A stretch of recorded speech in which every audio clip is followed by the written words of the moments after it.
history. It's what makes this franchise great. Here's the throw to the plate. And safe. Braves win. It's what makes this team unique. High and deep to right field. This could be number 300, and it is for Dale Murphy. It's what turns a fan base into a family.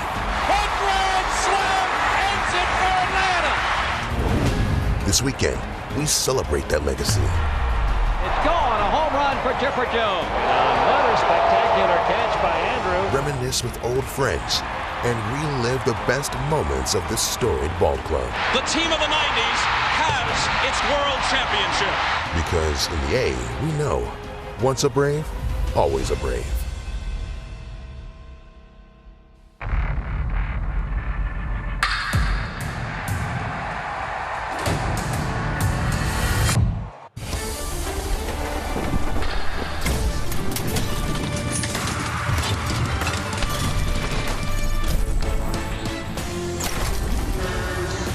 Braves baseball on Valley Sports is presented by Truist. Yes, such a special weekend. Over 50 alumni are here. Unfortunately, Jeff Francoeur is here. It's the Giants and the Braves, a 3-game series. Tommy G is back in the booth with us. It was good to see all the dignitaries out there today on the mound. And from the red carpet into your living room here in the booth, Tom Glavine and Jeff Francoeur. I'm Brandon Gunn. Good to be back with you. Well, special weekend. We'll talk a lot about it over the next 3 days. But right now, we preview this matchup. The Giants come in a game and a half up in the wild card spot, so they are in the playoffs currently. But they've been struggling on offense, Jeff, and obviously this Braves team continuing to excel on offense. Well, unfortunately for the Giants, they've gone cold offensively at the wrong time. They're trying to hold on to that wild card spot. And on the other side, you can see this Braves team is hitting on all cylinders. And I mean, just you can look at those numbers. They'll tell you everything you need to know.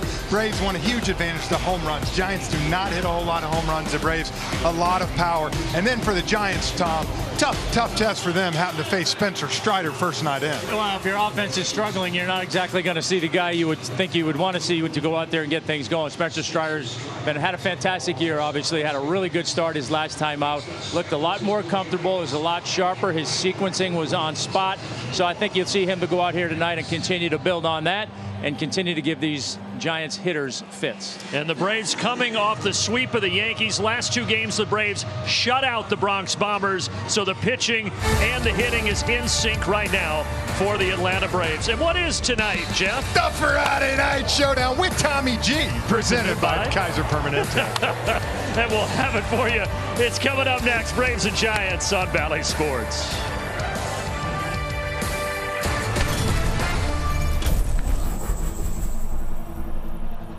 You buy your local Ford dealer. By the Xfinity 10G network, the future starts now. And by Truist, when you start with care, you get a different kind of bank.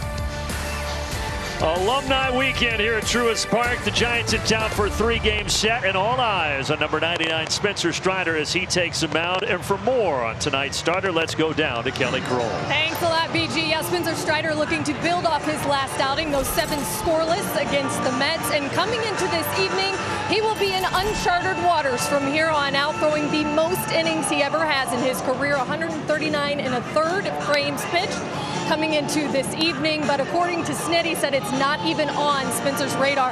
And if anybody has prepared himself for late season fatigue, it's this guy. But it's also why every time he comes in and says, hey, I can keep going, he says, I know you can, but we're not doing this for tonight. We're doing this for late September. But Glav is a guy who is pitching in his first full season.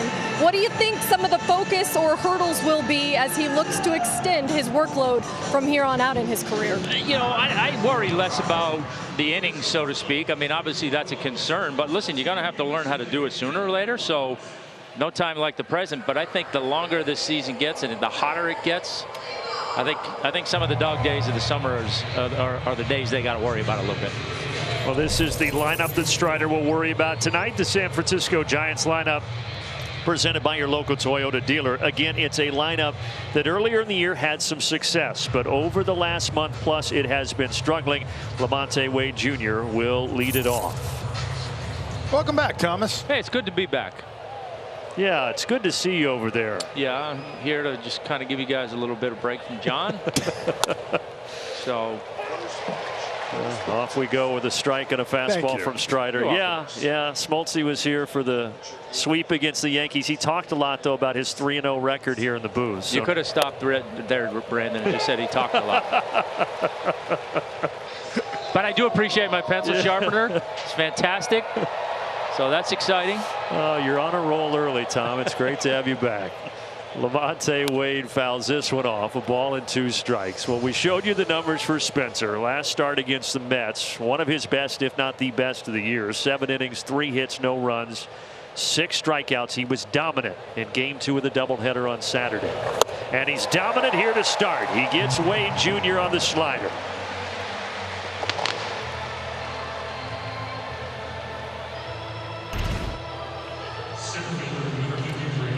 That's just such a good pitch and a tough pitch. We hear talk about it all the time. You're gearing up for a high mid-90s fastball. You get that slider, especially down there, righty on lefty. Good pitch. First pitch here to Meckler, the rookie, is drilled to left center. However, Harris has it on the track. What do we have for the Ford Keys tonight, Jeff? Well, you just saw that. Spencer Strider striking him out on that slider. Keep mixing it up early. We've seen him do a better job of that, not relying on the fastball so much. You know what? You got all the alumni in town, Murph, some of the old guys. Put on a show. Tom, too. Yeah, Tom's here. Well, you too, Jeff. Yeah, but I was meaning more some of the older people. You're getting up there. We talked about it. You got a lot of salt mixed in with that pepper on the beard these days, so you just be careful. Yeah, that's true. It sneaks up on you before you know it, Jeff. DH Wilmer Flores. It's a fastball at the top of the zone. Comes with wisdom, you know. That's right. Yep. John Lipka, by the way, is the umpire behind home plate, calling the balls and strikes tonight. So the Giants come in here. They're way back in the Dodgers because the Dodgers have been hot. The Giants have been cold. So San Francisco 10.5 back in the West. But as we said in the open of our broadcast, they still are holding a wild card spot by 1.5 games. So very much in playoff contention. They got good pitch. They just have to hit a little bit. You know, look, they're not going to have the offense the Braves do. But they do have to get going a little more than they have.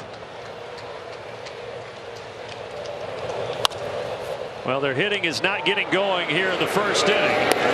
Spencer Strider, a 10-pitch top of the first.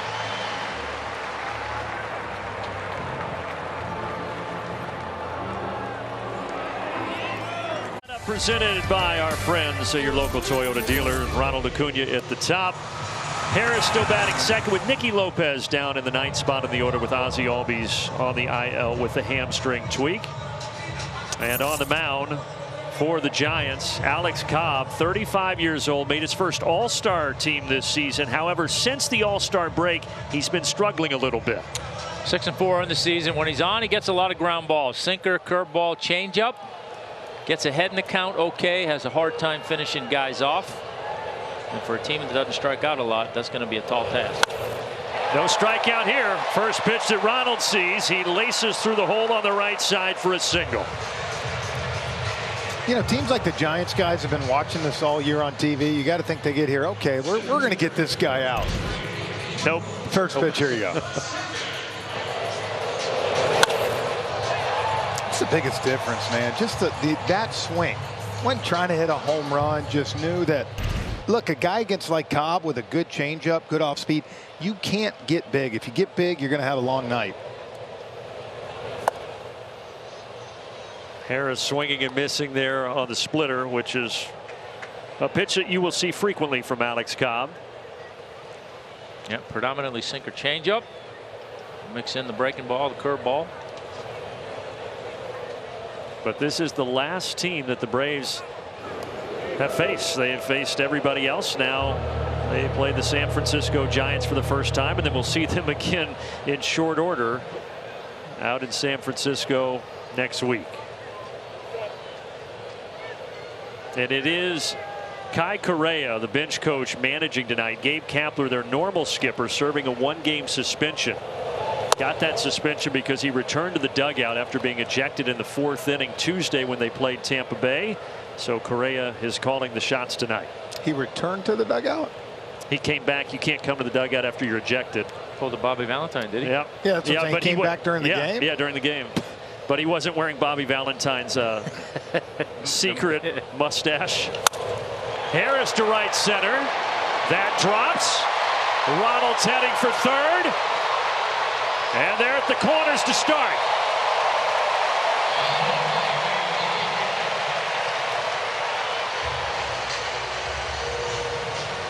Well, welcome back, Tom. This is all they do. Yeah, good pitch. Yeah, I was going to say, it's a good pitch. Michael went down and just kind of golfed it out there, and Ronald, of course, making sure it dropped and knew he had plenty of speed to get over there. Well, how many times have we said it? The Braves have not only the best offense in baseball, they have the most explosive first inning offense in baseball, and a chance to jump out early here against the Giants. And Riley coming up hacking.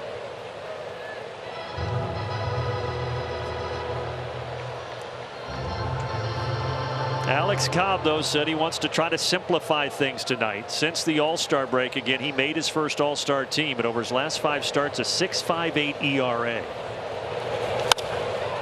This flare is foul down the right field side. Well, if you're struggling a little bit, trying to find some things, simplifying is a good place to start. But I think it's a good plan in general against this offense, because I think a lot of teams, a lot of guys come in against these guys. They know how good they are. They try to mix everything all the time and kind of get away from their foundation. Well, I think you take a look. Usually he's got some good swing and miss stuff. His last 3 starts, guys, only 10 strikeouts, but he's given up 6 long balls. I think I'd take some rosary beads to the mound if I was facing this offense. Wouldn't hurt. Joe Boo. Joe Boo. Well, major league throwback there. He's ahead of Riley. Runner goes for second. Look out over there, right in between Wash and Ronald.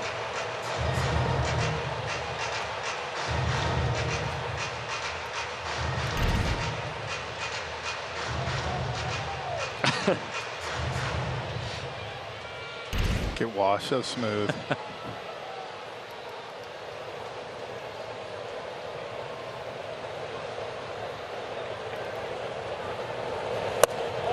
Missed the outside corner there on the slider. 1-2.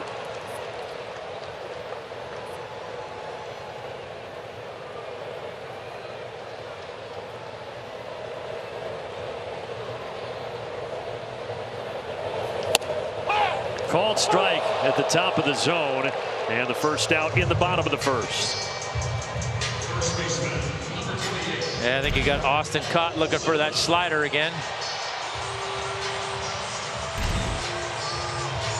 Kind of one of those tough pitches, man. Yeah. It started to back up, looked almost like he was going to be a slider away. Kind of painted it. But now he has to deal with Matt Olson. I don't know if you've heard, but he's having a pretty good year. I've heard here and there, yeah. 43 homers, 107 RBIs, still leading the majors in both categories. Ohtani is up to 42 homers now, right on his heels.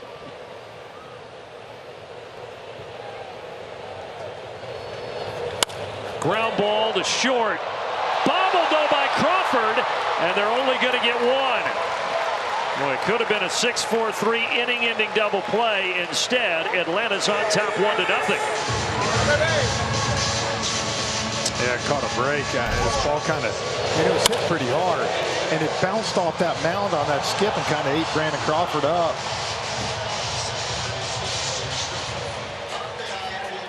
He got it clean. It was on the exchange. Crawford, who has been doing that a long time. He's been their shortstop since the 2011 season. But he can't start the double play there. The inning continues for Marcell.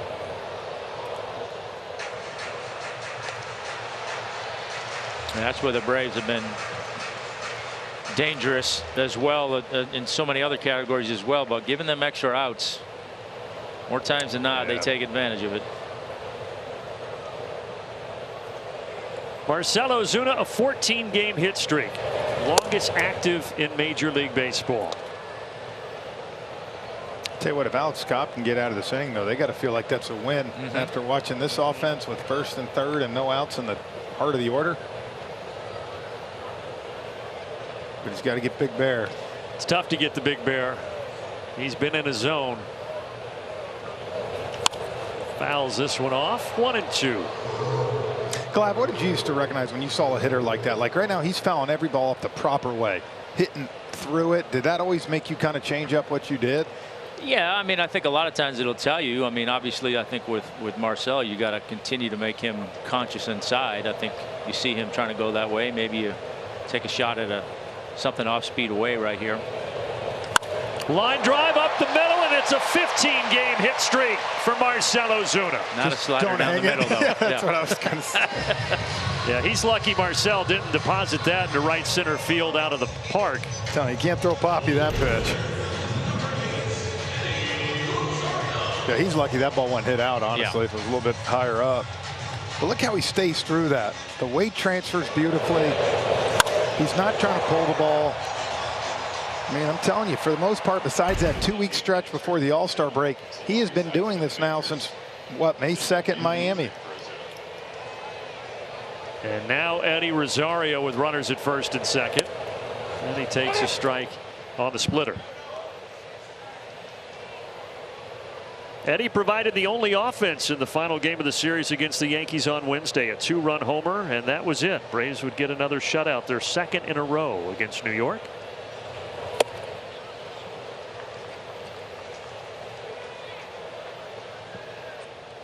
It's the first time the Braves have had consecutive shutouts since June 2021, and it was against the other team from New York, the Mets. Eddie Rosario singles to center. Mets chug it around third. 2-0.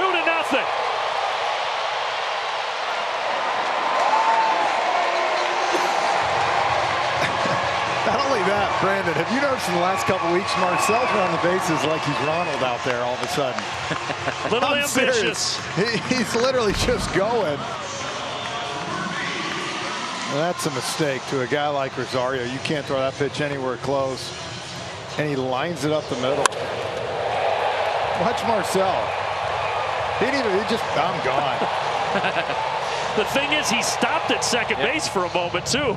Dude, I'm telling you, he is running with the confidence of what he's hitting. I love it.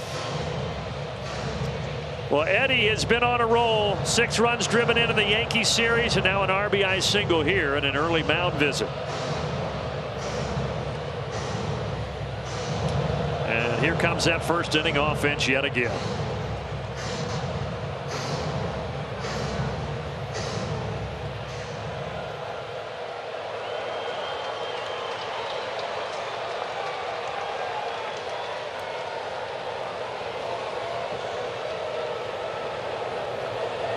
Ooh, gosh, he has been a magnet as of late. 4th time in, what, 5 games? 5 games. 4 games? Yeah. That one hurt. Oh, rib cage there.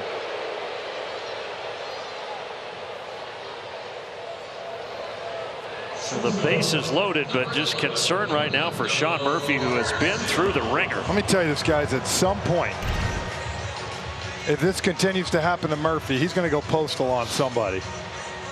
At some point, enough's enough. And I know it ain't personal. It's not like he meant to, but this is happening every game to him right now.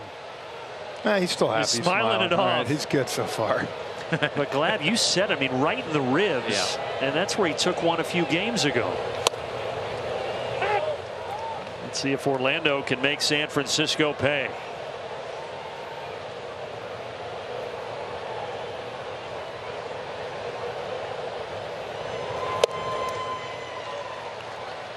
That's now on the season for Sean Murphy. 15 times he's been hit by a pitch. And keep in mind, he doesn't play every day. Yeah. And the only National League player with more is Jeff McNeil with 16. But you know he's going to get hit because he's right up on the dish with his arm out over the plate. But Sean just keeps toughing it out.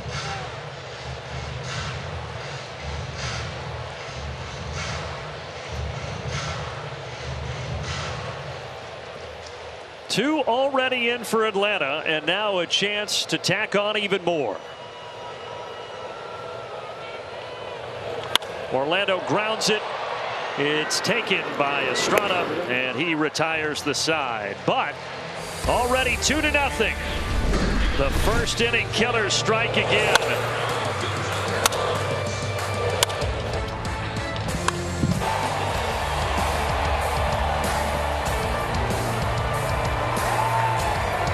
'21 World Series champion Atlanta Braves, and left after the 2021 season, but he will always be fondly remembered here in Atlanta. All those fans during that run buying the pearls themselves. Those things were such a hot item. You couldn't find them anywhere in Atlanta during that postseason. My son's T-ball team had the pearl necklaces, every single one of them. And now in his second year in his new home with the Giants, and cleaning up playing left field. He's primarily been DHing for them, but quite a bit of time as well out in left and right, even a couple games at first base this year for Peterson. And he fouls it out of play, 1-1. Here he was, guys, messing with Wash earlier. Tell him to get that arm loose. Man, it came to fruition in the first. Yeah, it did.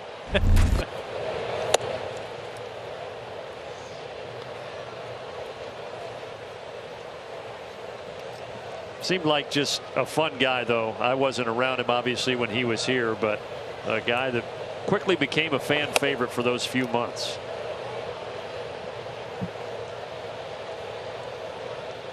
Yeah, he's been a nice fit out there in San Francisco. It's the team he grew up rooting for. He's from the Bay Area. So for him, a return home, and he's going to be called back to home because that is a strike, and it's 3-2. That's a good pitch. Yeah. I don't know if he thought it was up or in, but.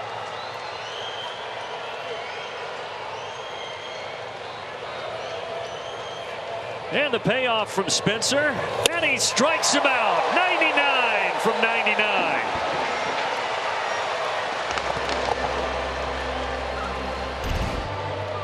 Really good pitch to follow up the pitch before. Slider up and in there for strike 2, and you throw that fastball right there in that same plane, and you can't get to it. You tie yourself up. That's what I'm saying. If that pitch is out over the middle, maybe he fouls it off, but in that location, no chance. It's now for Strider 2 strikeouts tonight, 219 on the season, 32 more than anybody else in Major League Baseball.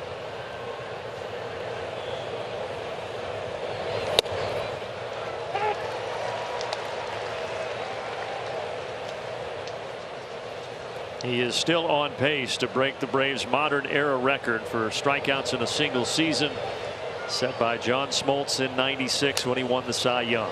He had 276 of them. Okay, that's enough John Smoltz love for the night. We'll move on past that. Yeah, he's gone. He's gone.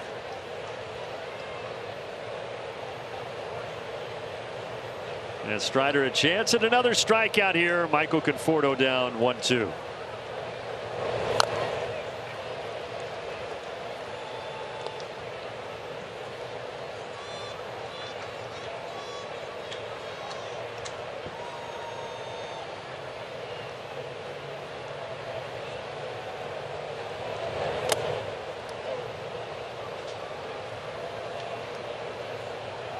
Conforto, the longtime Met, first year with San Francisco. And awaits a 2-2 here from Spencer Strider. And he strikes out another victim.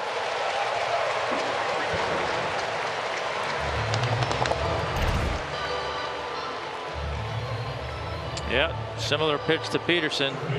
Inner black. Can't do anything with it.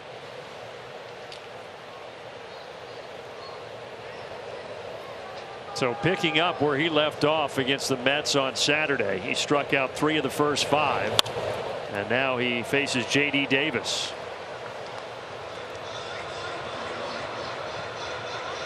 Well, the start in Pittsburgh on August 7th for Spencer, he got roughed up a little bit. 5 hits, 6 runs.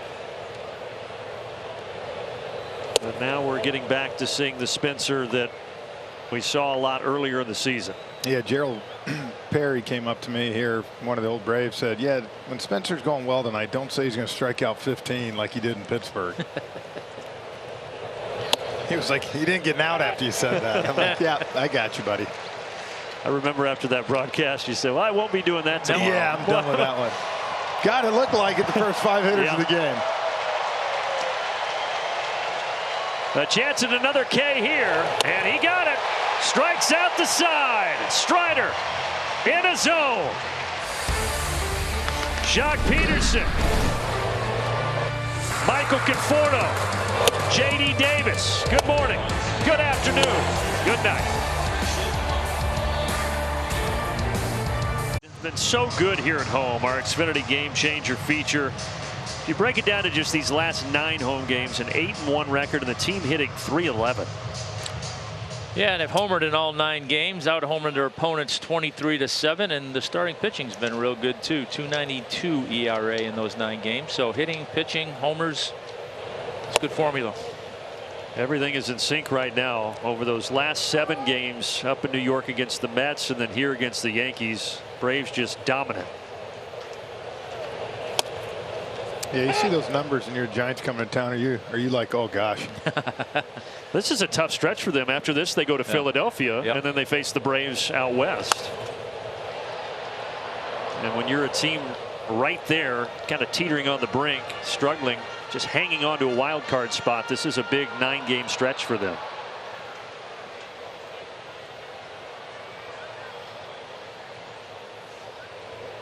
Nicky Lopez, the only Brave who didn't bat in the first inning.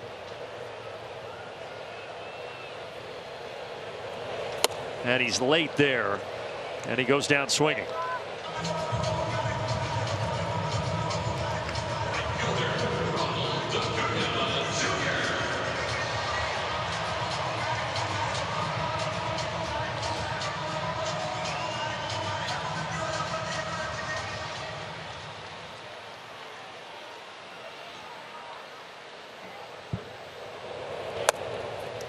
Jeff, Alex Cobb, his 12th year in the bigs. I would think you probably went up against him a time or two, right? I did. I faced him some.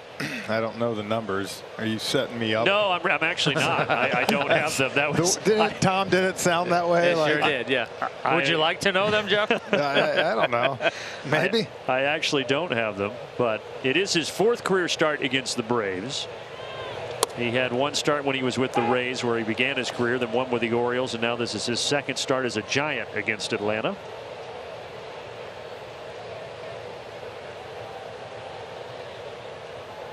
Yeah, I was with the Royals. I think I faced him 2 or 3 times. Well, our resident statistician in for Hal tonight, Jeff Lombardi, gave me the numbers. 2 for 7 with a double. Take that. I'll take that. Yeah, that's solid. Yeah, I think 2 of the other ones were lineouts. Absolutely, they were bullets. Yeah, like 130 off the bat or something. And Ronald swings and misses. 3-2. He throws more sliders now. When I faced him a while back, he was majority that sinker. He also was about 92, 93 and threw that split. That was his kind of 2 pitches.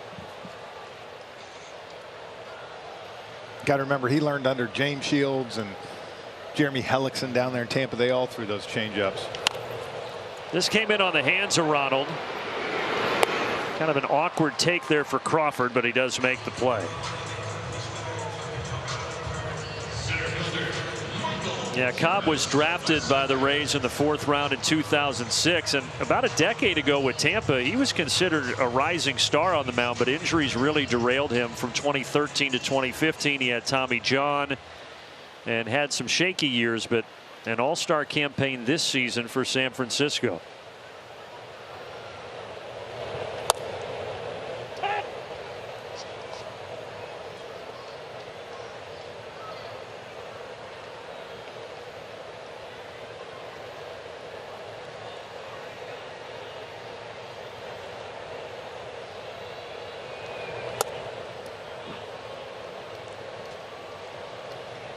How was the festivities before the game, guys? Coming down the red carpet, good time? Everything was pretty good until Murph killed himself. Yeah, trying to take a group selfie again. On a chair. Okay, now what happened? He was trying to stand on a chair and take a selfie of everybody like he always does every year in center field. And me and Tom were right behind him because we came out first, two to get up here to the booth.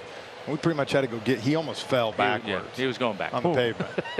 But he's okay. He's okay. He's fine. That's good. Right center off the bat of Harris. No one's getting this. It bounces up against the wall. He's going to get 3. A triple.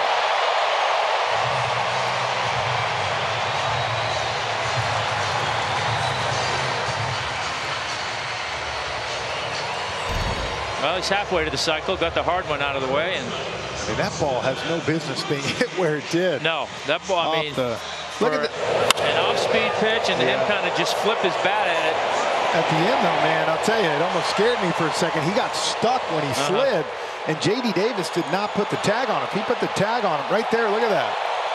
Might have had him. I thought the same thing, Jeff. Luckily, Davis did not apply the tag. Yeah. Well, Glav, you said it. Hardest part of the cycle out of the way. He's 2 for 2 with a single and a triple. And now that pitch inside to Austin Riley.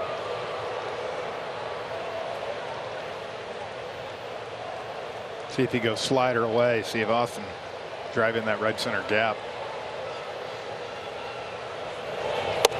Comes in on the hands with a sinker.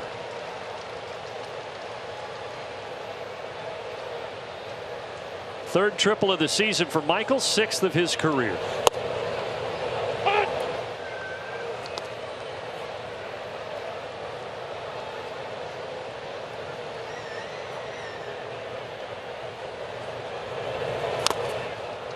Gets a piece of that. 2-2. Take a look here, guys. As you see, watch. Yeah, he got stuck. He popped right up. If he brings that glove down quick on his shoulder, he could have been in trouble. Thank you. 2 down, 2 balls, 2 strikes, with Harris 90 feet away. And the count full.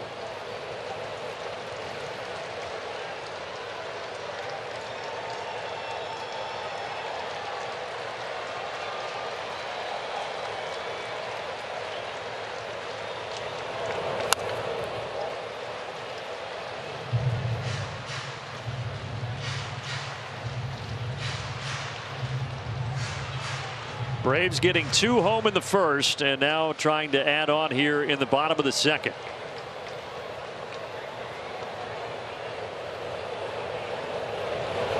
Riley smokes this thing to left, and it gets over the head of Peterson. 3-0 RBI double, Austin Riley.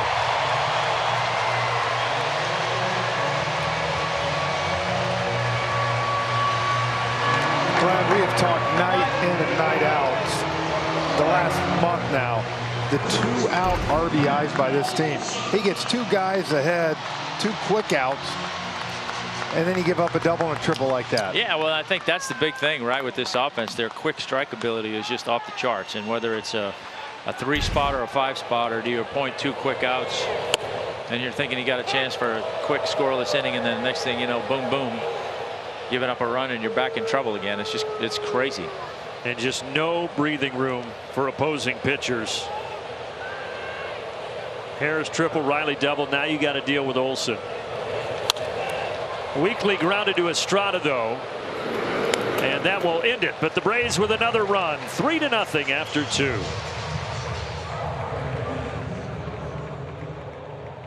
He's indescribably good play. Former Brave, Braves Hall of Famer Javi Lopez. Some highlights from his fantastic career. Of course, part of the 1995 World Series champion Atlanta Braves. And now kind enough to join us in the booth. 3-time All-Star, 214 homers, 96 NLCS MVP partner. Always good to have you back. Glad to be here. Thank you. Yeah, Happy to be here. This is great. Javi, you look the same you did 30 years ago. Yeah, he does. You think? Yeah. Pretty close. That's what happened when you have young kids. Yeah. I was joking before the game as some guys were coming down the red carpet. It's like you, Brian Jordan. There's certain guys like, wait, have they aged? And it's like, I don't know. You just look like you haven't aged at all. It's pretty much genetic. My dad is 86 and don't look like it. But yeah, genetic for sure. Well, good for you. Yeah, no kidding. Look at it. Obviously, I've followed you guys. I'm still waiting for my first gray hair to come out. Well, I'll let you borrow a couple. Yeah, I was going to say Tom might have a couple. You got gray hair, Tom? I got a couple, but it's not falling out. I'll take some and attach them to my power alleys if you guys are handing them out here. Patrick Bailey fouls it back. But, I'm sitting next to two guys who started 2 games together as battery mates in that 95 World Series, right? Oh, yeah. Games 2 and 6. Game 2 and 6, yeah. Those worked out okay. They did, and a lot of people forget in Game 2 that throw that he made down to first base and picked. Who'd you pick off? Manny Ramirez. Manny Ramirez. Yeah. That was a huge out at that stage of the game. So it was. My dad always used to tell me. He says, "Boy, that Javi, he hits a lot of home runs for you." I was like, "Yeah, Dad, he sure does." Good. I was trying. Good strikeout there for Strider. He's got 5 strikeouts now. Though Game 6, obviously, of that 95 World Series, I've always wanted to ask you about this, Javi, when Tom threw that gem. Just what was it like to catch that game and how good Tom was in the 1-0 victory? Well, I was trying to do my best behind the plate for Tommy. He was having a tremendous game. I knew sooner or later our offense was going to, do their job, score 1. Yeah, exactly. And but I was trying to, put the big target, move corners, and make sure that Gavin get that victory that day. And all it took was the Justice solo homer, and that was it, 1-0. That's it. Yeah, so sometimes that's all you need. Well, when you got a Hall of Famer. 2-1 pitch here, swung on and missed by Crawford. 2-2. How's life out in California? Well, I can complain. Yeah, it's really nice. I still miss living here in Georgia. I got my other 2 kids down there, down here. I mean, yeah. But can't complain. The area where I live is pretty nice. Good school system. Good overall. You still golfing? Still golfing. I was going to say, where are the golf courses ranking all that, Javi? We got the Pelican Hill. We got nice. We got the Mission Viejo Country Club. We got quite a few. Yeah. Love it though. What are we shooting these days, Javi? I don't know. I'm like a roller coaster, up and down. Hey, join the club. Yeah, welcome to golf. I know, right? It's all depend. If money's involved, then I can become a Tiger Woods. A little more motivation, right? For fun, then I'm pretty bad. Strider looking for his 6th strikeout already. My goodness. 6 strikeouts through 8 batters so far. 5 in a row. Unbelievable. What do you think it would be like to catch this guy, Javi? It would be fun. Throws a little harder than Tommy, huh? He reminds me of John Smoltz, with a hard fastball and hard slider. You don't got to say that. We just had to deal with Smoltz for 3 games up here in the booth, so we're still recovering. So it's a sensitive subject right now.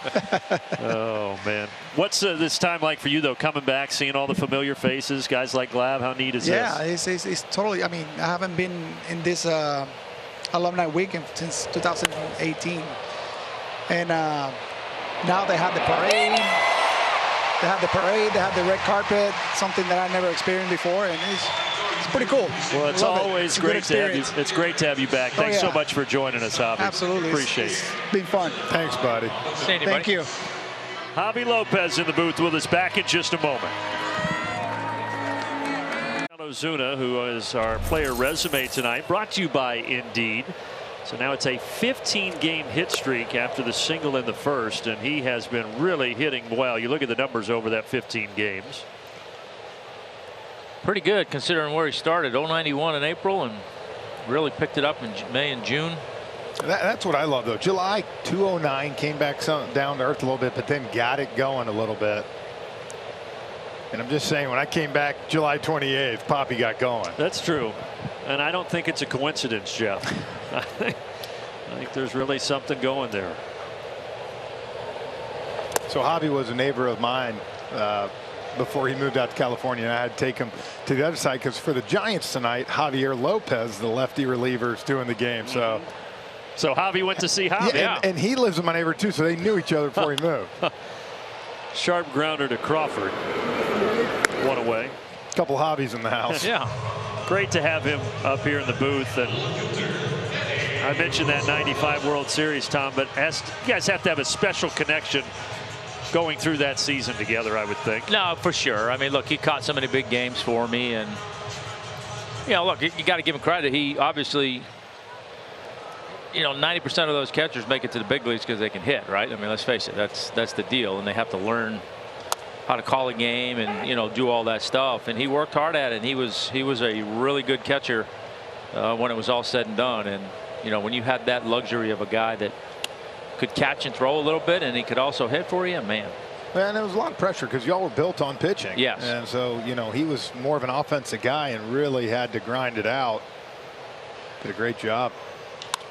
Eddie Rosario to center field, charging and taking it is Meckler. 2 outs. A quick message here now from Truist. I never realized how important it will be to have you to reach the goal. If I can make your business 1% better, I did something.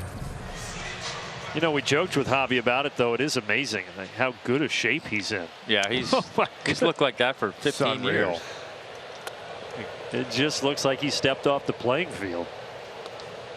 Kind of like me and Jeff.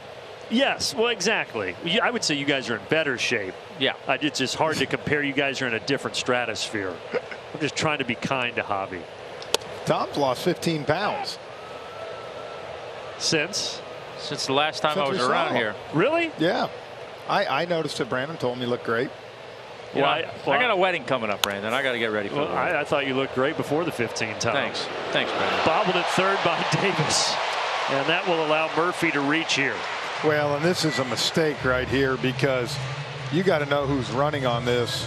And not to mention Murphy slipped some. He had plenty of time. Watch this. Did not have to barehand that ball. Way too much time. And you saw Cobb actually put his head down, and I think that's more of like what you said a minute ago, Tom. His lineup is tough to give free outs to. It will go as a hit for Sean Murphy and now Orlando Arcia. You got a family wedding coming up, right? Yeah, my daughter. Yeah. Do we like him? We do. Okay. Yeah. All right. But the brothers really like him, so that's the bigger test. That's good. Okay. Yeah. That would have been awkward if you said no. Well, that was. Yes. We'll ask him. Hey, we'll ask him between innings. This one grounded just foul. I'm sure we'll get the real answer.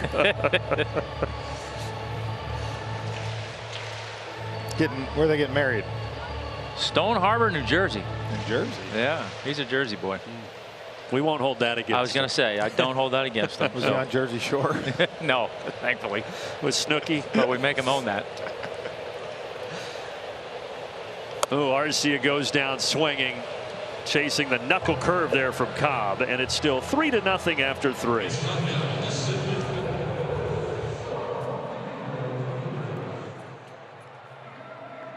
Glenn Hubbard, one of the Braves' greats, played here, coached here, and he is here with us on Alumni Weekend. Second baseman for the Braves from 78 to 87, and longtime coach as well.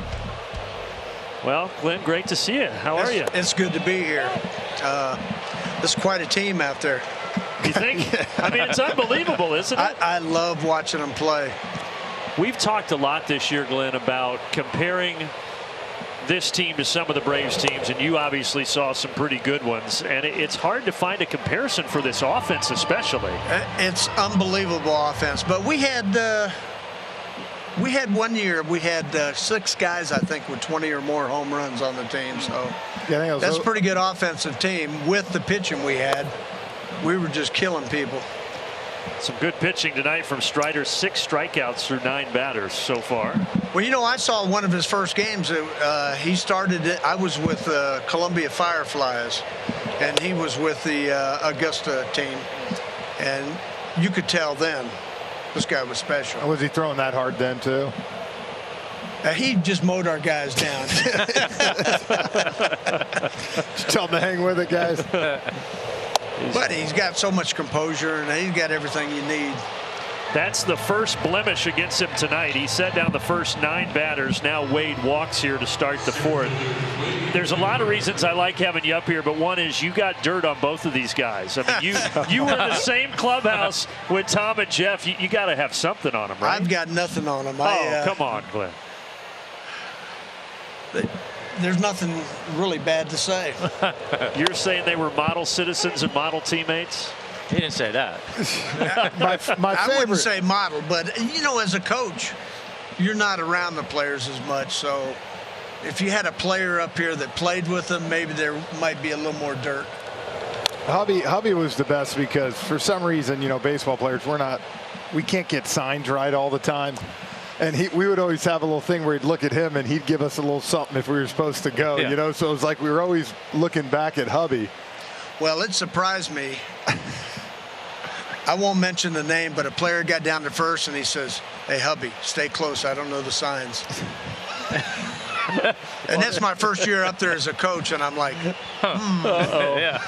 This might be a problem. I better know the signs. Yeah. I really want you to mention a name, but I won't make you do it. I wish it was Frenchie that did it. That was a little later. Yeah. No, I have one of the great pictures in my basement hung up. I have one room, and I hit a walk-off grand slam, and I'm rounding first, and Hubby and me are high-fiving at first base. It was. And I got it blown up. It's really cool. One of the things I cherish. What was it like, though, having to coach Francoeur, try to send him around the bases? There had to be some tense moments there, right? No, you had to try to stop him at first sometimes.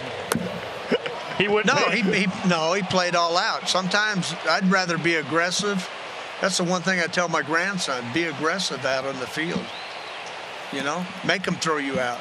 But who was more aggressive, you or Wash sending the runners from third base? Hubby'd send you too, man. Those two are out of the same cloth. There was a time I was holding a guy, and he got thrown out of second. The ball was down the corner. It's a double. And he came by me and he said, and I'm not going to mention a name either. And he said, "Hubby, I heard you, but that's a double." I said, "For everybody in the ballpark but you." Oh, so it had to be BMAC. I'm not saying any names. Had to be McCann. I mean, it only makes sense. Another strikeout for Strider. He already has 7, and there's one out here in the 4th. My goodness. You know, Ozzie Albies is on the IL, but obviously you were a great second baseman, and Ozzie has been so good. I was just curious your assessment, what you see from Ozzie, Glenn. Oh, they're great players. The game's changed a little. You don't have to get out of the way on a double play anymore. I mean, you can just stand there and turn it and not worry about getting decleated, roll blocked. I mean, when I came up, they would roll block you. And but he's a great player. I saw most of these guys come through Rome when I was up in Lexington, Kentucky, and I kept thinking, man, where are they getting these players? Right. And, you know, at my church, they would ask me, man, what about the Braves? I said, just give them a couple years. And then all these guys got up there and look at it. It's good. I coached the kid at second. Is that Lopez? Yeah, in Kansas City. When I was in Kansas City. And he's a good player. He'll help.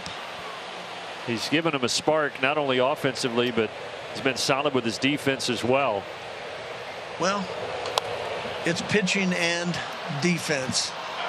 You got to have both. Yeah. You know, if a pitcher makes a pitch, you got to make the play. If you don't, you put him under pressure, and he has to make another pitch. And so it's pitching and defense. So when you come back for a weekend like this, so many faces that you get to see, just how special is this to kind of reunite with some old guys? I've never been able to do this because I just retired in October after 48 years. And to see some of those guys over there in those suites, I haven't seen some of them in 30 years. Yeah, there's a lot of guys here you played with, too, right? Yeah. that I haven't seen since that time. And it's really special. It's special for my wife to be able to see some of the wives that are here. And it's great. I've enjoyed it.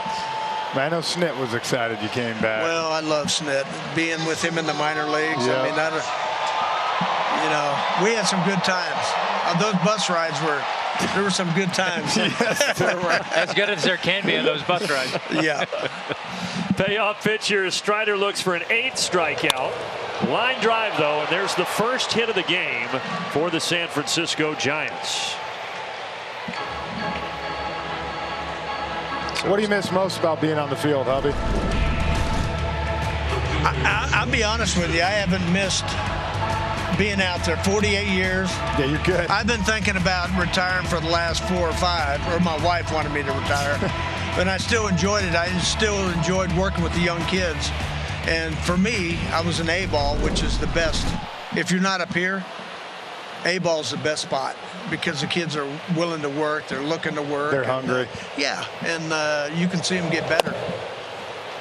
But after all of that time, you're ready for the next step? Oh, yeah. I love being able to go to my grandson's games, watch him play, do things around the house that I hadn't done for years. Maybe get yelled at a little bit? Well, I did tell her the other day, you're trying to get me to go back to work. I don't think that's the first time that phrase will be uttered. I don't know. I always said that's why it's interesting, hubby. Tom comes up for about 7 days and then takes 3 weeks. It's like a perfect time. Yeah. For well, him, you know, you got to do some things. And, you know, I used to think coming home during the winter, the honey-do list was so long. And now it's 10 times that long. Oh, yeah. But it's the things that I didn't and wasn't able to do when I was working. And so it's been good. I love it. Playing golf, too? You know, I haven't played golf. I'm not going to play Monday. And No. I know missing that golf course. I've heard say. a lot about it. You might want to rethink that one. Well, I kind of tweaked my bicep tendon and trying to help my son pick up some boards, and I wasn't as strong as I thought I was, and so I tweaked it. Guy. You didn't tweak it in the weight room? Yeah, that's what I was going to say. Nah, I stopped lifting like I used to. I used to lift a lot. Oh, we know. Yeah, that was the thing. Hubby's in the weight room. Yeah. What's he working on? Arms and something. It's like there's a leg section, hubby. Oh, well, I used to love to do that, but Peterson in the air to Acuna. That'll be the second out. Ronald tries to throw it to third, but Wade will get in there, and they're at the corners with 2 away. he's got some arm in right field, doesn't he? It's unbelievable, man. And I said, you know, hubby, the thing I love, too, is he's got a great arm. A lot of guys have good arm. Accurate, too, man. Right. He puts it on a line. Well, I know that another guy up here, sitting up here, had a great arm, too. I could throw it a little bit. Like, you're right. Yeah, I know. You did. You could spot it, too, couldn't you? Yeah, exactly. I couldn't spot it from 60 feet. I needed about 180. Well, that's why they put Murph in the outfield. Yeah. You know, I mean, he came up and he was supposed to be the next Johnny Bench. Then they put him at first, and then they put him in center field, and he found his little niche out there. And rest is history. I would say, I know it's the first time you've been able to do this, but that's one of my favorite things about coming to Alumni Week and seeing Murph every year, man, because he just makes everybody smile. I love him. He's been talking about beating me at golf, and I'm thinking, you must have got a lot better since I seen you. But I can't wait to play with him. Well, he was talking about Monday because he's playing, and he was like, man, I've heard all about this course, and I'm just going to tear it up. I'm going to take these divots. And I'm like, well, Murph, you go for it, buddy. Yeah. Have fun. Well, Hubby, I feel like we got to get you on the golf course Monday. Just slap a little Bengay on the bicep. Right? Bengay doesn't work anymore. No? Not with something like this. Okay. I remember I tore my bicep. We were having a home run derby as a coach. Oh. It was like the third day of the season in Philly.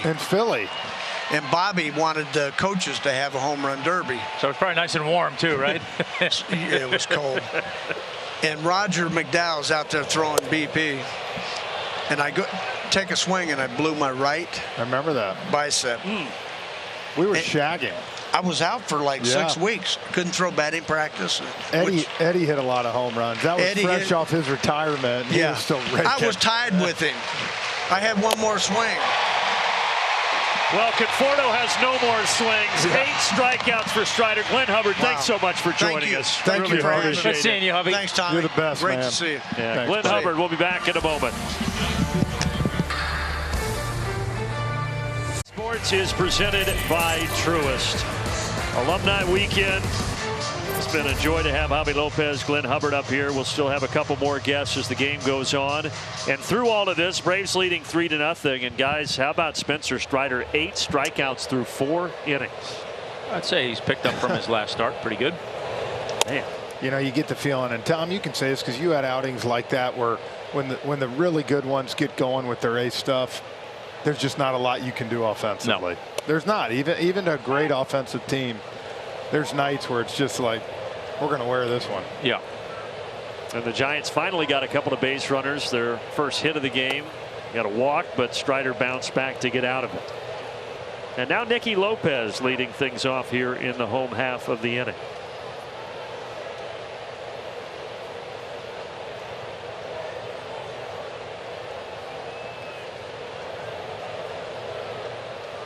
I really wanted to know who Glenn Hubbard was talking about that didn't know the signs over there at first base. The double, I guarantee, is BMAC. I'll text him, but I got that one.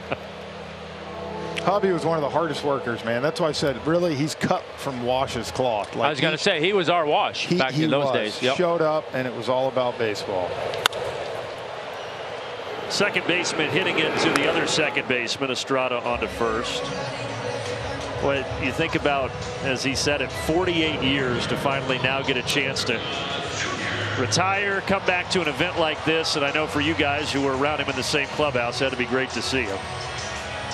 Well, he was just part, and Tom, you know, you were here kind of when that whole turnaround happened, but guys like him and Snit and Jim Beecham, Paul Snyder, I mean, that's kind of the original guys with Sherholtz that put this whole thing in motion. And Hubby was a huge part of that. Back to the top, and Ronald here. He's singled and he's grounded out. This one, a line drive bullet out to Conforto. It's unbelievable, man. Ronald, even on that pitch there, a splitter coming down and in, and he lines it at 107 to right field. Just one of the few players that the ball comes off different. Yep.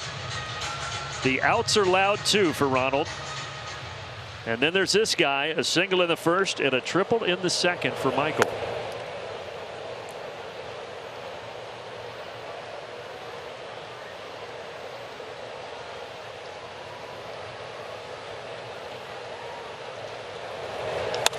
And look at that. Might get his double here. There's your double. He's going to be a homer shy of the cycle right now. And you know, another thing, because he's hitting second in the lineup, guys, and how this offense is going, he's going to have at least 2 more chances tonight. This is the difference in Michael now in the first 2 months of the season. And you know, he's 3 for 3. Yep. Single, double, and a triple. And all 3 of them were really good pitches. Really good. First one went down, got it, single up the middle. The last one, 3-4 inches off the plate, hooked it for a triple. And that one, you have no business. When you throw that ball, Tom, you got to be thinking there ain't no way. Yeah, no, that's he's going taken there. That's But he's standing on second base, and Austin Riley on a couple of bounces to Crawford. That will end it, and we march on to the 5th.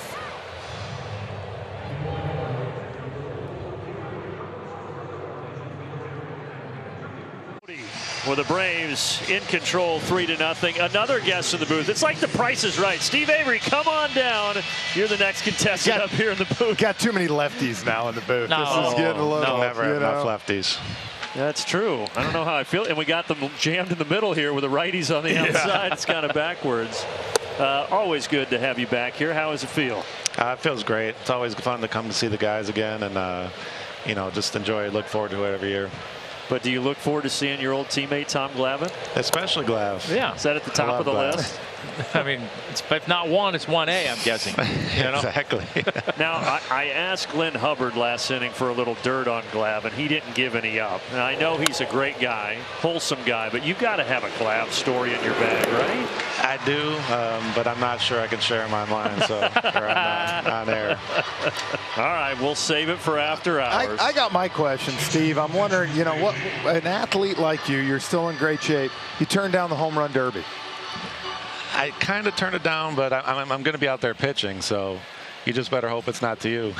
Oh. I mean, I was ready to see hit some tanks in the chop house. Yeah, I mean, we had a good battle a couple years ago. I think we should just leave it at that. Wait, what happened a couple years ago? We had a little battle during the home run. So if you don't know, Abe couldn't rake. Well, you told me he can hit. I think it was last week when we were talking about the home run derby, and you said the good news is for me is that Avery's not hitting this year. Well, that's what I'm saying. You know, he's good competition. Andrew, he gets tired after 4 swings. Patrick Bailey is the batter here, 1 out in the 5th. We're talking with Steve Avery. You know, guys, you guys were a part of that turnaround for the Braves in '91. What do you remember about that season as at the time when you guys said, you know what, okay, we got something here, maybe this team can go on a run? Do you remember, was there a clubhouse meeting? Was there a game? Was there something that sticks out? I think it was always just coming out of the break. I think we won our first 6 or 7 after the break, and the Dodgers lost their first 6 or 7. And so we took 6 games off and cut the lead to maybe 3 or 4. And, you know, I think it just built our confidence up to the point where we knew we could be there with the best of teams. There's your numbers from '91, and you were like, what, 14 years old that season? Yeah, it was. It seems like a long time ago. I think, yeah, that was 21, so it was definitely a fun time for all of us. But you were called up at 20, right? Yeah, I came up the year before. That didn't go quite as well as '91 did, but you know, you take your lumps, you learn from it, hopefully, and I feel like I came out better in the next spring. How long were you up in '90?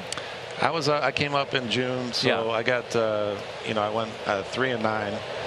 So I was up long enough to not show that I wasn't ready. Yeah, well, I mean, I think every one of us did that back then. Like you said, you took your lumps, man. Yeah, you know. Did you guys realize at the time, I mean, I guess maybe not to the level, but the special thing you had developing with that staff? I mean, that pitching staff, there's just nothing like it. Did you know that? I don't know if we knew it until we kind of got through halfway through '91, and then you know, Smoltz had struggled early in '91. You know, when he came out and threw well in the second half, I think and Glad threw obviously great all year, winning the Cy Young. So I think we kind of knew after the break that we were going to be pretty damn good. Will you stay with us for another half inning here? Because that went too quick. All right, look at those guys. Jeez. Audi. Atlanta got 2 in the first, 1 in the second, leading it 3-0 as they bat in the 5th. Steve Avery, our guest right now here on Alumni Weekend. Well, Steve, you've seen Spencer Strider tonight. I know you've seen him before, but 9 strikeouts. What's it like to watch that guy as a former pitcher? Oh, he's impressive. That's what I mean. That was one of the quickest innings I've ever seen right there. I didn't even get to talk. That's why we had to keep you around for another half inning. How cool is it, though, to come back and see all these faces and the guys you played with? It's great. You know, I look forward to it every year. My family looks forward to it. So. You know, any chance I get to come down here, I'm more than happy. And my son works for the Braves, so it gives me an opportunity to see him as well. And what does he do for the Braves? He sells tickets. So, yeah, if anyone needs tickets, give him a buzz. So do you go to him for tickets now, or do you still get the old Braves hookup? I still bug Mac, but, you know, every once in a while I might have to go to Evan. We finally got, I think in the next couple of days, Mac coming on. But I've said it for the last 5 years. Greg McMichael does the best job getting all this together. He's done a phenomenal job.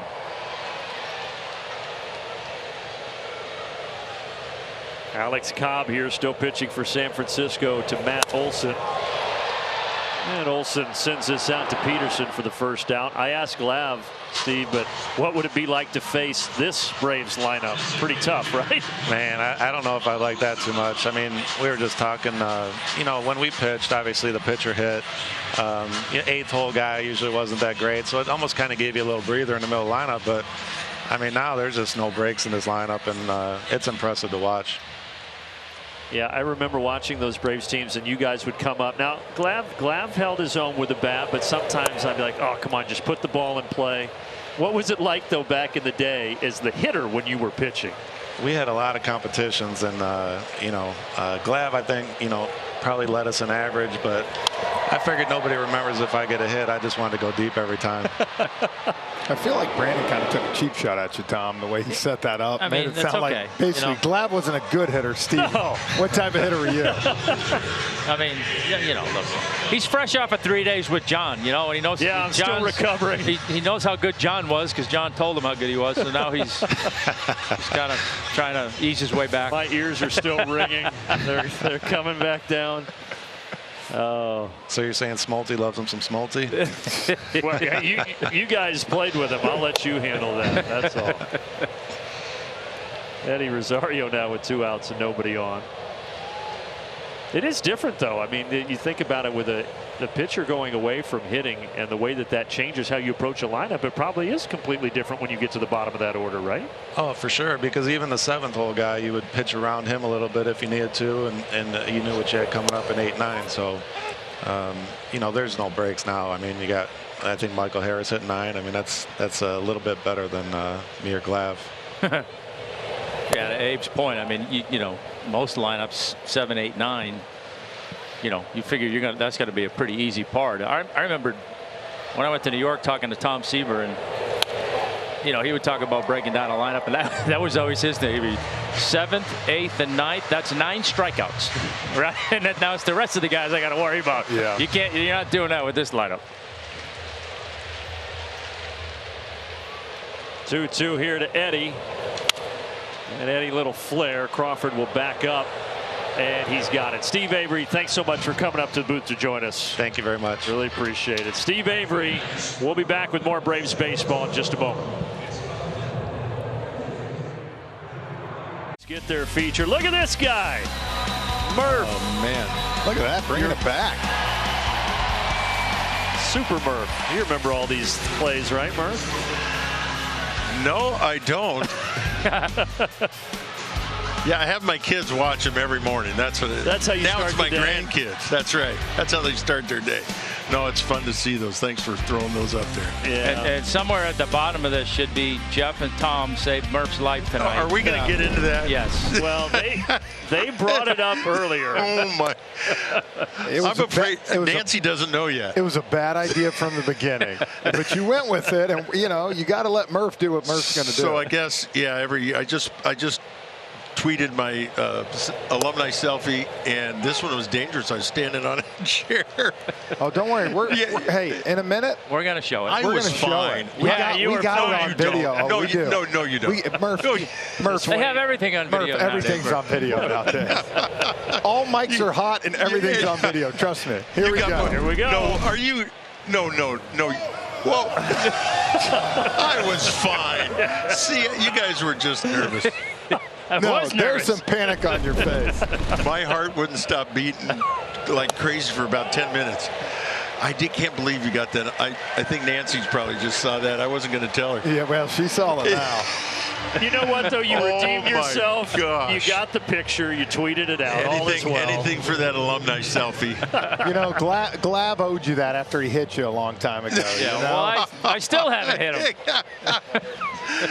Oh, about every other day somebody asked me about that. Yeah. My favorite story. Oh, my gosh. Well, this is just a fun night. It's always a fun weekend. I'm so thankful for the Braves for doing the work they put in for the alumni. Not all the teams, as you guys know, not all teams do what the Braves do. So we're having a blast. Next year, I'm going to wear a helmet for the selfie. or why don't we see if we can hire a photographer or something, you know? Or we'll just get you a little ladder. you know.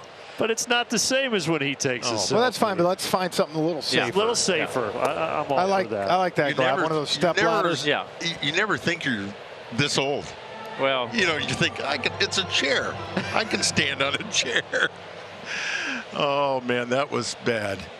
Well, you're so iconic in Atlanta, obviously, and when you come back, you said how great it is to come back for this event, but how neat is it for you to interact with the fans and have them share old stories of when you were here? It's got to be priceless. Well, what's really weird is everything goes so fast when you're playing and you're done before you know it, and it really means a lot to all of us to be able to just see the guys, see the fans, and get just a small feeling of what it used to be like. We all miss it every day. we know we can't do it anymore, but you never, stop missing. So for the Braves, again, to put together a weekend for us means a lot. It means so much to us, and we're really, really having fun. And this team, this team is fun to watch. So it's fun to take in a game here tonight. I've got some of my family here, Nancy and Jake and our daughter-in-law Ariane, and got 4 grandkids here. 4 of our 16. So you are busy. Yes, yes. We just we got Remy, Ledger, Georgia, and Logan for their children here, so we're having a great time. Can you name all 16? No, well, I wouldn't do that. Put them on I can name them, but don't ask me birthdays. I don't even know the birthdays of my own kids. Yeah. You know your birthday, though, right? It's the same as Nancy's, so I don't. So lucky you. You'll never forget that. I got 0 excuses. You see when you come back a lot of familiar faces. Any faces you saw this time that you particularly enjoyed that you haven't seen in a while? Well, Hub just retired, so I know he was just on the broadcast here. So it's great to have him back, and he was just so much fun to have as a teammate, and he gave so much. I don't know how many years he was here as a coach. He said he had 48 years in the game. I think. 48 years in the game total. So it's always great to see Hub, and now that he's retired, we're going to see him a lot more. Gary Matthews is here, and he was very instrumental early on in my career. Teach me how to play, and I love to see Gary any chance I get. Can you stay for another half inning? Absolutely. That went too quick. Let's show the selfie. It turned out great. And wait for Glab, get in there. Saved his life. Look at Frenchie. Frenchie's eyes are like saucers. I was fine. You guys panicked. It's the Friday Night Showdown with Murph in the house. Presented by Kaiser Permanente. There you go. 3-0. Yes, Dale Murphy is up here. Sean Murphy is hitting at the plate. Well, can he have that nickname? Yes. All Murphys are Murphs. Oh, come on. Can't have all of them. Well, he's earned it. He's a Murph. He's hit like a Murph this year, I'll tell you that. Have you talked with Sean about the name? I have not met Sean yet. Oh, you got to meet him. Yeah, I think tomorrow. I guess I was down at the dugout today, but he was in the bullpen warming up Strider, I think, or something. He was out there working. So, it's fun. I have a Sean, one of my sons, spelled differently. So when they signed him, we were excited and happy for him, happy to have him here. Great player. Yeah, he's having a heck of a year. Yeah. So the other players, though, do you get a chance to interact with them much when you're here? Any guys that you talk to? I try to always say hi to Austin Riley. I saw him playing A-ball, whenever that was, and just, been following him, pulling for him, and happy to see his success. And, of course, say hi to Snit and some of the coaches, Eddie, and so it's fun. But, I kind of know what the score of the game. I don't get to watch every game, but I know whether they won or lost, and I know how good this team is. Glab, does this team remind you of any of those late 80s? No. Maybe the uniforms that are was the same. Quick. Yeah, he didn't even give you the respect of it. Well, this doesn't remind you of any team, right? They're doing some things. Yeah, look, there's a few teams I played on that were pretty good, but I don't. With all due respect to some of our teams, I don't think we quite had an offense that was this loaded top to bottom. 1 through 9. That's what's amazing to me. Just the bottom part of the order. How many times we see them score? And I get updates, of course, on my phone when the score happens, and it seems like the shortstop Arcia. Yeah. It seems like whenever the game's close, he hits a home run. Maybe. I know everybody's playing well, and this is a fun team to watch. So Murph, I know you always be a Brave, but it's funny. About a month ago, I was in Anaheim doing a Dodgers-Angels game, and I turned around and there's Murph. Yeah. And tell people a little bit though. You trying to bring baseball to Salt Lake City? Well, yeah, I'm part of the Big League Utah. They have an organized group. They've registered with Major League Baseball. Gail Miller, Larry and Gail, who used to own the Jazz, are looking to bring. Larry has passed, but Gail is like we're going for a baseball team. Awesome. And so Gail Miller's behind it. They're actually going to be here Tuesday and Wednesday of next week, meeting with the Braves, with Derek Schiller, Mike Plant, and we have potential investors and policymakers coming in, and I'm going to treat them over at Murph's for lunch. For some cheese curds. Yeah, for some cheese curds. Nice. And, of course, we're going to tour what the Braves have done here. And I'm just going to tell them, this is great, but you just put, a team together like this, and we'll be fine. People will come. Yeah. Yeah. No, but we're excited. We've registered again with Major League Baseball, and that we're interested when they expand to be one of the teams. And we'll see. We got a very solid group, property and political support, and really excited for the chance to bring baseball to Salt Lake City. It has to be a pretty fascinating process to try to be a part of an expansion, right? Yeah, it really is. I was fortunate enough to be with the Colorado Rockies their first year, just for a couple months. That's where I ended up. But it was fun just to join them for a couple months, see the excitement, and we've seen what a team can do for a community. When the Braves won it a couple of years ago, I was talking to people, and they just said the city was on fire for 10 days, and I think the group in Salt Lake City, again led by Steve Starks, former president of the Utah Jazz, and Gail Miller, they recognize the community responsibility of ownership of a professional team. And I think if you've lived out in Salt Lake City and know what's going on out there, the market is ready for a team. It is gorgeous out there. Arcia with a swinging bunt that will move Murph into scoring position with one away. Well, when you were here, it was kind of the start of really the growth of the Braves. And now to come back all these years later and you see where this franchise is, you see the Battery, packed house every night. Just how special is that to know that, you, Glav, part of what was built here ultimately? Well, it is fun. Back in the old days, the TBS days were a lot of fun, and I run into a lot of people now that I'm retired, and of course having people over at the restaurant. People come from all over the country, and you guys see it when you go on the road, and I can hear it when I listen to the games on the road. It's a great thing, and really I got to think about Ted Turner. Yeah. I mean, he's he didn't invent cable TV and satellite but he invented how to get content to everybody, and he did. And I think he should be in the Hall of Fame along with Ernie, Skip, and Pete. And yourself. Well, thank you. Yes. Thank you. I appreciate that. Those guys grew the game. Not only Braves fans throughout the country, and Braves country, it's a real thing. They really grew the game of baseball. People love this game. Needs exposure. You just need to see it. And we were on every night, with TBS. And, I talked to a guy the other day. He's an Astros fan, but he has season tickets to the Astros because he grew up watching TBS.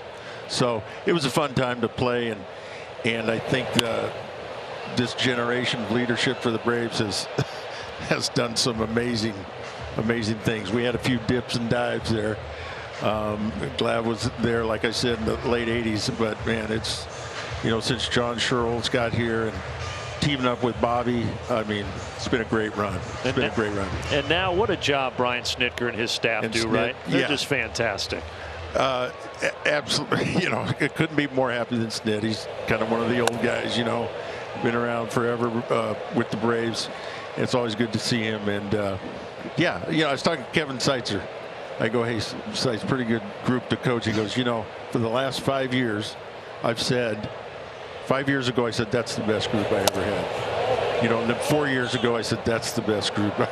He said, I've said that every year. And he goes, and this year, this is the best group I've ever had. Well, and we've talked about it, Murph. This team last year, as much fun as they were, hit so many homers, they were second in all of baseball in strikeouts. And this year, they have the 6th least amount of strikeouts. I mean, they have completely changed the approach.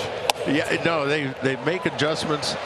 I just get the feeling these guys are really good, but they're real coachable, and you've got to stay coachable your whole career because you're going to go up and down. But Snit's put together a great coaching staff. You got a great front office with Alex Anthopoulos. It's fun to watch. And I heard that manager of the Yankees, Aaron Boone said This is class of baseball. The class of baseball, right? This is how you do it. I mean, I think about the scouts. You think just the whole thing is clicking, and it's you know, a tribute. You know, Terry McGurk leading the thing and putting everybody in the right place. It's just, it's fun. And the fans, I hope they're joining and appreciating this group especially. This is, you know, we've seen the potential records they're going to break. I mean, you may never see this stuff again. So it's a lot of fun to watch. Trying to tack on here in the bottom of the 6th. 2 on and 1 out, back to the top of the order. And this guy Acuna's pretty good, huh, Murph? Oh my gosh. So where is he? Where is he in home runs? Where's 27. He? 27. Yeah. He's got 55 stolen bases. He is the first player with 25 and 55 in a season since Ricky Henderson back in 90. Really? Well, there's, you know, not much that I can say that hasn't already been said, except that, you know, you throw around 5-tool players, but this is one of them. It shows up every night here. You know what I mean? It's like. Grounder here to third. Safe at first, so they won't double him up. But they're at the corners with 2 outs. I mean, I stole 30 bases one year, but that was once. You know, it wasn't.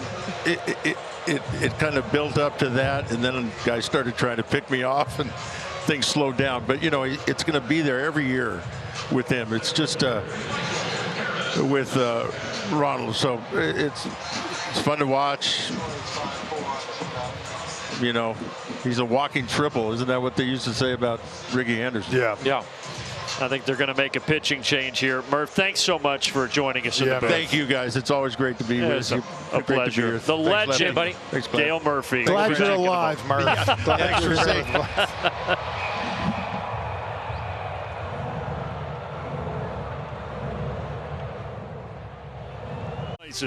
And by Synovus, #1 in consumer banking satisfaction Southeast.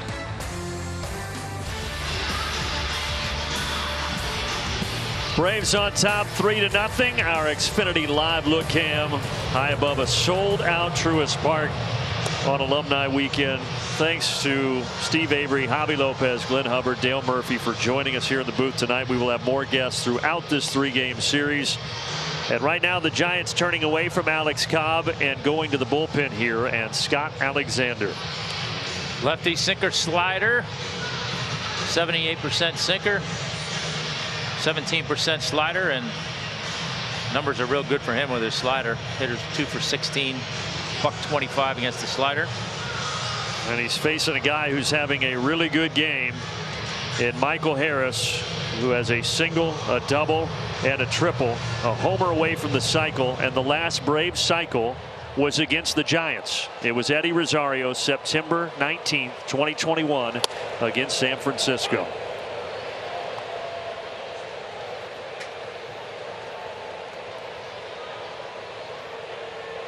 Murphy down at third, Ronald over at first.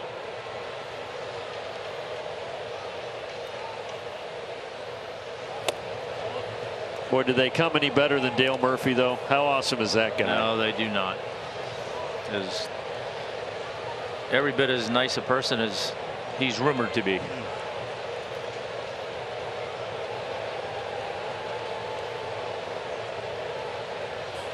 And you guys said it. Hall of Famer in my book. Yeah, I agree. Great to have him and all of our guests tonight, as the Braves look for another win here, trying to get to 79-42 on the season. Well, he won't hit for the cycle here, but he will drive in a run. Michael Harris is 4 for 4, and Atlanta leads it 4-0.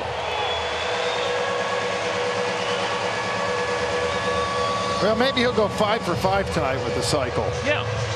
But a huge tack-on run. You bring the lefty in, and again, when you have Matt Olson and Harris, they hit lefties. Doesn't matter. Bring them in, and they get the job done.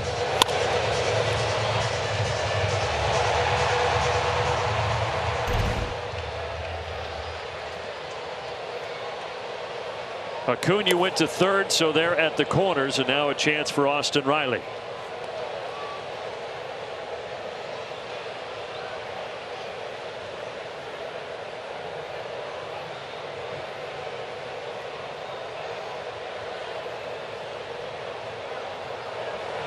And think about this, guys. The Braves have not been scored on since the 9th inning of Game 1 against the Yankees.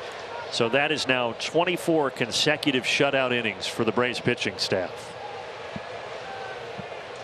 As if the offense wasn't enough, right? Yeah. Then you get pitching like that. Like we said, everything is working right now for Atlanta. Michael breaks for second. Ronald thought about coming home, but he will not. They're at second and third.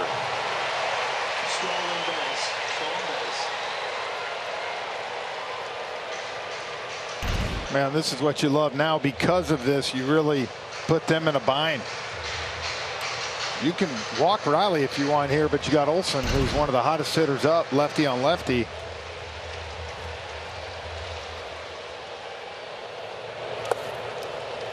He's a pitch away from walking him here, 3-1. I think they're going to put him on.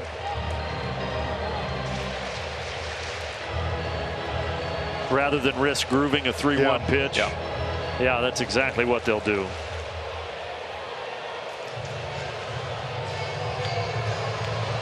So they are loaded.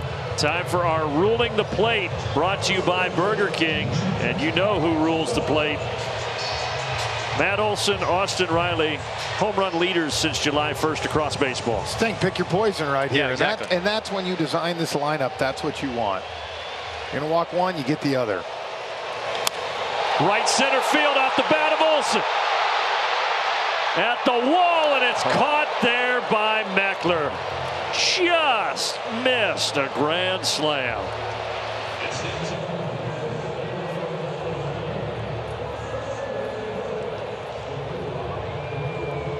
Strikeouts, our StatCast 3D powered by Google Cloud. I would say this is a pretty good mix right here. Yeah, it is. I mean, look, for a guy that obviously throws a heavy, hard fastball, that's a good mix. 6 of them on the 4-seamer, 3 on the slider, 1 on the changeup. That brings us to our John Foy strong arm. 10 starts with 10+ strikeouts. Had 9 coming into tonight. That's 10. And a bunch on that slider, as we showed tonight. The franchise record for 10+ strikeout games is John Smoltz had 12 of them. So he's 2 shy of that. But here he hits Flores to start the 7th inning.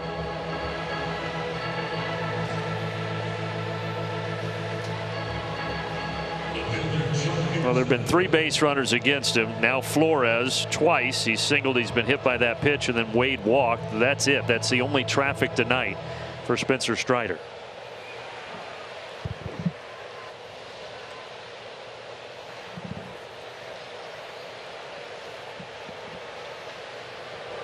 All right, Glav, you're up over 90 pitches. You got a 4-0 lead. Anything change in your mentality right now if you're Strider? No, you just keep doing what you're doing. You know, I think realistically this is going to be his last inning. So try to finish this inning clean. Turn it over to the bullpen in the 8th inning.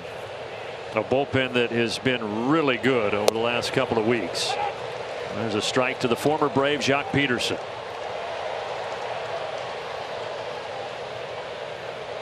The 4th inning, the only one over 17 pitches.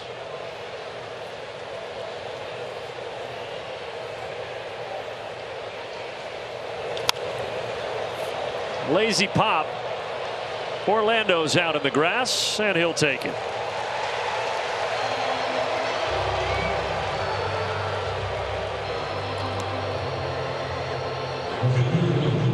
Spencer, 13 wins, tied for the major league lead. 3 other pitchers have it. Justin Steele, Taijuan Walker, Zach Gallen.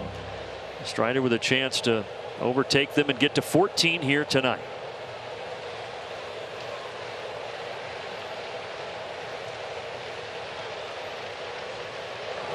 A bouncer in there, good block by Murphy.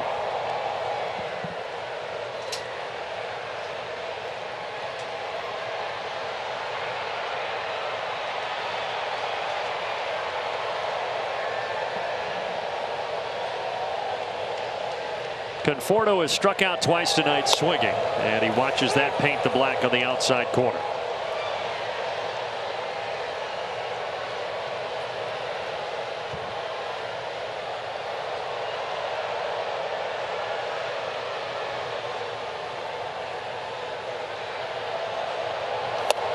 Way late on the 96-mile-per-hour heater.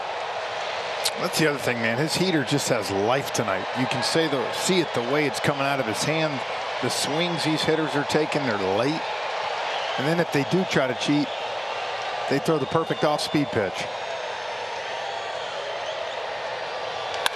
Ground ball right at Lopez. 4, 6, 3, double play. Strider rolls through 7.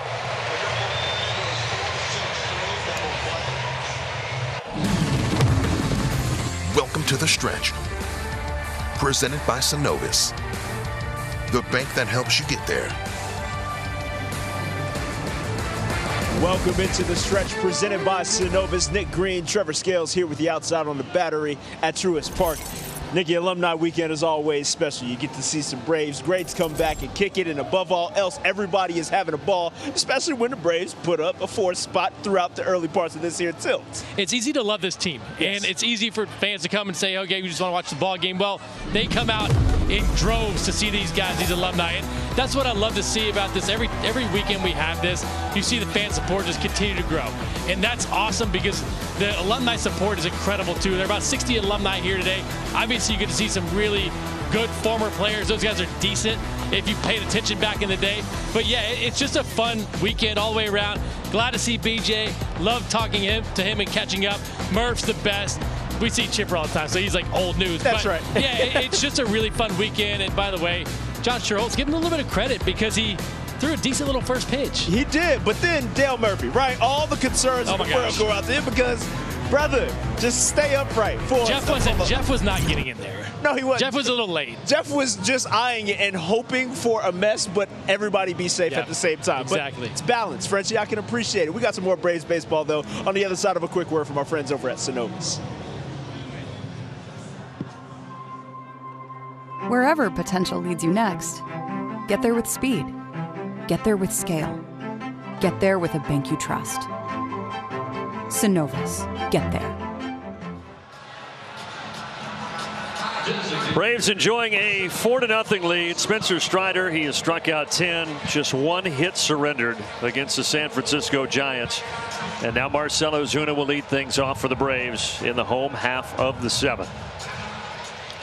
Third pitcher of the night for San Francisco, Luke Jackson. The Braves from 17 to 21 coming in here. Good to see Luke back out there. Good fastball, 96 miles per hour there, fouled off by Marcell.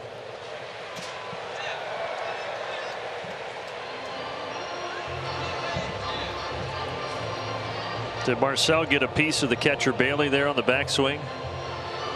Well, I know Bailey's young, but he should be watching. Poppy's got a long backswing.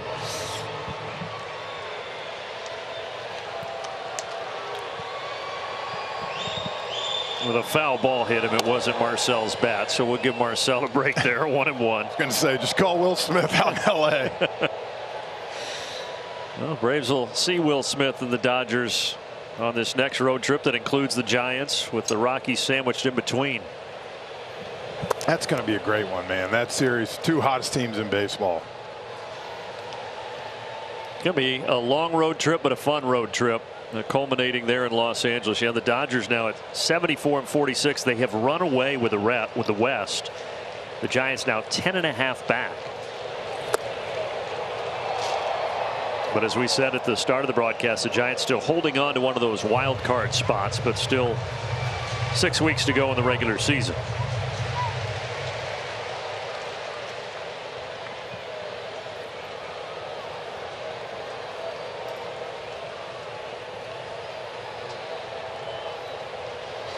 And the former Brave gets Ozuna.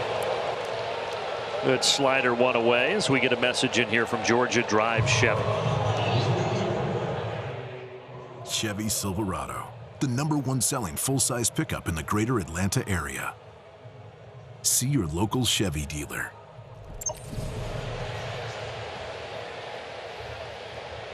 And now Eddie Rosario stands in.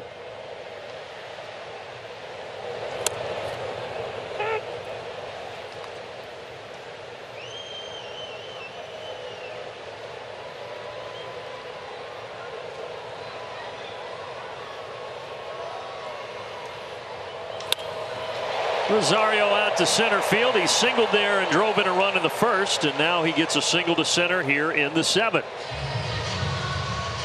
Well, I think it's a good sign, too, to see Eddie going up the middle more. The home run the other night against the Yankees, Glad left center with a fastball, not trying to pull. When he gets in trouble, it's when he just straight pull swing mode. And it seems like you say that about just about everybody, right? But yeah, you know, good to see him. I mean, look, he's strong enough to hit the ball out of the ballpark, the opposite field. You don't have to try and hook everything. And I'm with you. I love seeing him using that middle part of the ballpark. And now Luke Jackson deals to Sean Murphy. Luke Jackson, those seasons here in Atlanta that we talked about last year, he was out because he had a Tommy John issue. He had the surgery, missed the entire season. Now in his first year back here with his new team, the San Francisco Giants. I give Luke a lot of credit when he was here, man. He was that one guy that kind of took some flack sometimes, but he was in a position as kind of a closer when 2-3 guys were hurt, and he took the ball. He never complained. You know, Snit even said that to me a couple days ago, talking about them coming in, saying he appreciated him willing to take the ball any day. 238 appearances in his 5 years here in Atlanta. Yeah. Sorry, Brandon, go ahead. He's one of those guys that, you know, he's a little bit of a heart attack every time he goes out there. Like, it never seems to be real easy, right? So as a fan, you're kind of like on the edge of your seat. But at the end of the day, he got the job done. And to your point, you know, he did so many things for this bullpen, whether it was setup guy, closer when he had to be. But he always took the ball. Yep. And so many of those teams, that both bullpen, if he wasn't doing what he was doing, they weren't having the year they were having. And I'll tell you this, like anything, you go in there and ask the guys in the clubhouse, they appreciate a guy that's willing to pitch every night. Absolutely. And that year where he handled the bulk of the closing duties, 2019, he had 18 saves that season. He's got a 2-2 count here on the Braves catcher, Sean Murphy. They'll appeal, but Sean held up and the count is full. When I know Murph wasn't here, but if you've watched Luke majority of the time in these situations, you saw it with Marcel, he's going to continue to go to that off-speed pitch. He's relentless with that one.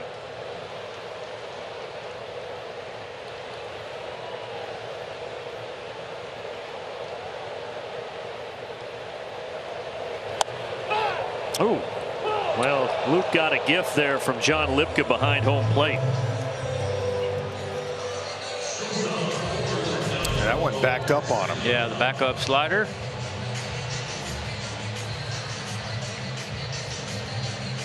There's nothing Sean can do with that. No. Said it many times. It's the greatest pitch in baseball. You just can't throw it on purpose. And now the Braves shortstop Orlando Arcia, 0 for 3 tonight, swinging here and fouling it off.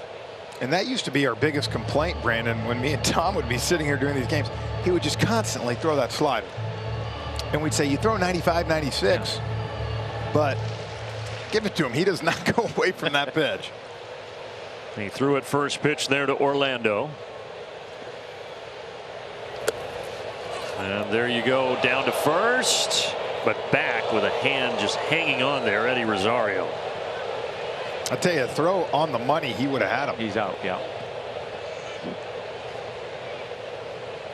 They're looking. Do they want to appeal? Well, I think it was similar to the play at third early in the game with Michael Harris. If he'd have kept the tag on him, he might have. Nope, he stayed. It's a good job by Eddie coming in like that deep. Keeping just enough of that oven mitt on the bag. And keeping the inning alive here for Orlando. Fouls it straight back 1-2. There is the fastball from Jackson. And I think Orlando sold out on that fastball because he took a hack at that pitch.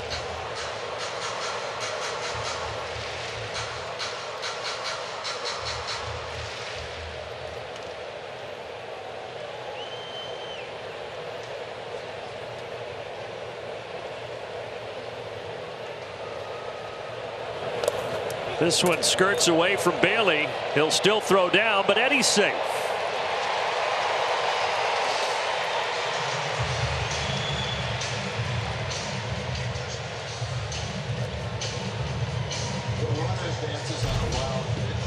A wild pitch there for Jackson.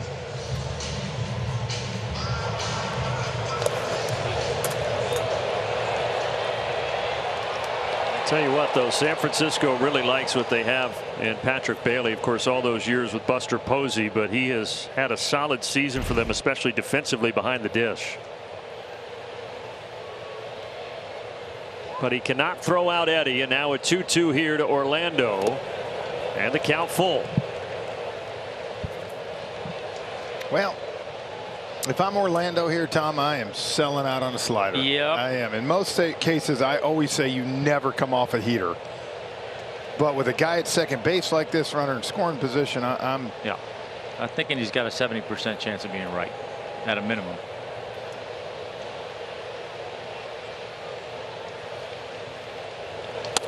There it is, and he missed off the outside corner. 2-out walk.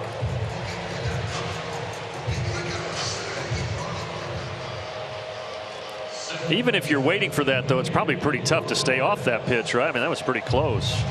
Good eye by Orlando. Let's get a message in here from our friends at Zaxby's. Zaxby's Southwest Salad is more than just a salad. It's a flavor fiesta. Atlanta trying to lengthen this lead, up 4-0 here in the bottom of the 7th. You know, Brandon, that's a good question that you just asked. I think normally, yes, it's tough to lay off that pitch, but this was always our argument, was if you throw it 5 or 6 times, hitter's seen it. And I'm not saying if you throw a good one, he might be out, but if you see that many, you tend to know the spin and where it's going to end up, and you could tell Orlando did. So I want to ask you a question as a hitter. Yeah.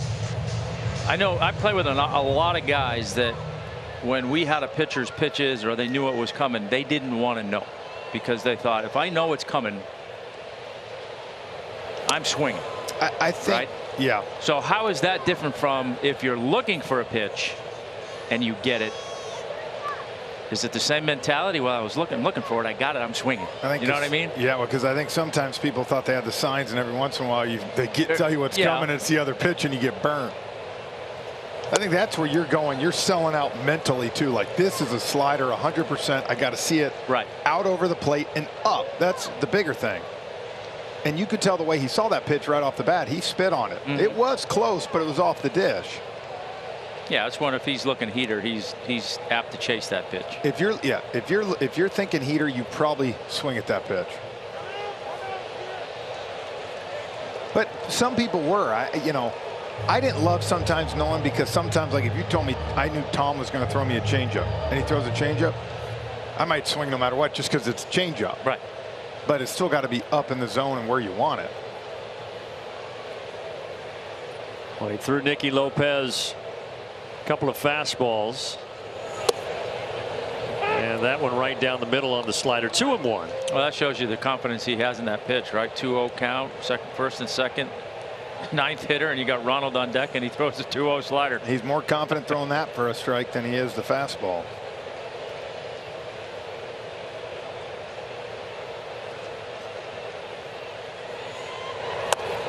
They'll check down at second, and Eddie able to scamper back.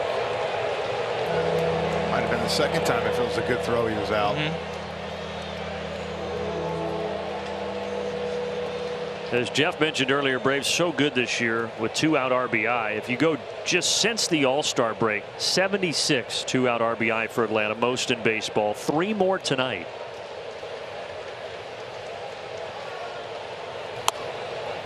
On the outside corner, full count. Again, right here, if I'm Nicky Lopez, I'm selling out on that pitch. I just am. And if he throws a fastball, look, might not be for a strike anyways. Right.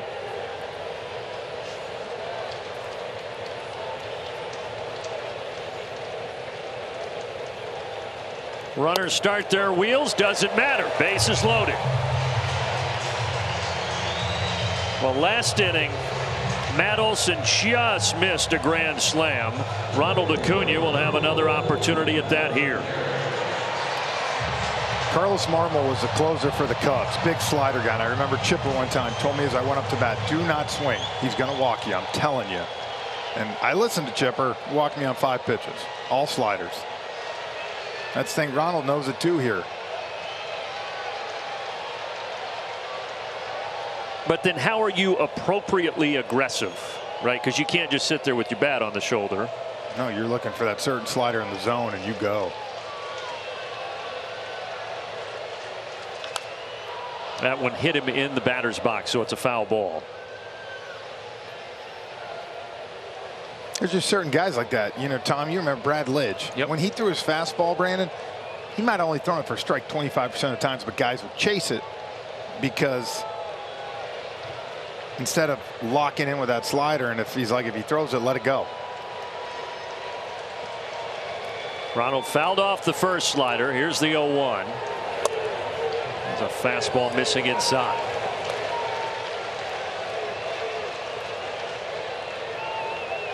Braves trying to break this thing open here in the bottom of the 7th.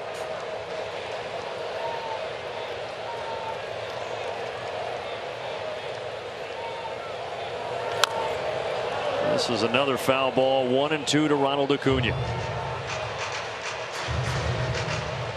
That's the thing. He's throwing Ronald 2 of his better sliders. They've both been down in the zone and almost kind of the backup kind, where it's been in on him and he hasn't been able to get extended.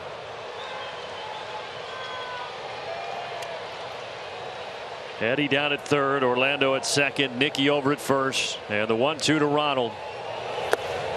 Able to lay off. 2-2.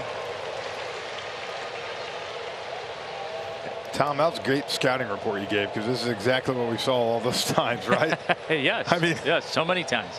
Not so many times, but it seemed like it would happen. You remember these more than you do the clean ones, right?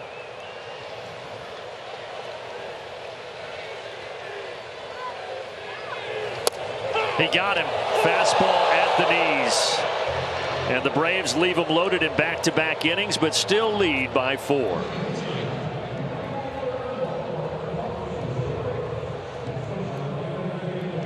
Chevy. By the Georgia Lottery, today could be the day. And by Delta Airlines. Keep climbing.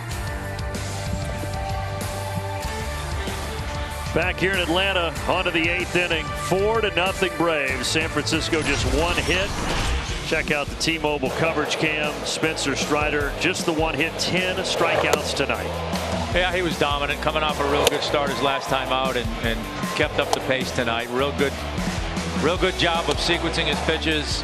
Fastball, slider, occasional changeup, but just dominant tonight. 10 strikeouts. Another great performance. And a guy who's been dominant out of the pen for Atlanta, Joe Jimenez, will come on here for his 45th time of the season.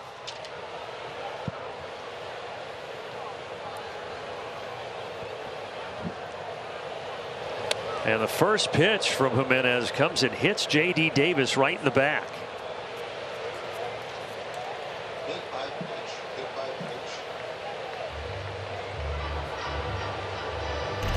Boy, we haven't seen many pitches like this from Joe, especially the last couple months of the season. Yeah, that was just a bad breaking ball there. It slipped out of the hand.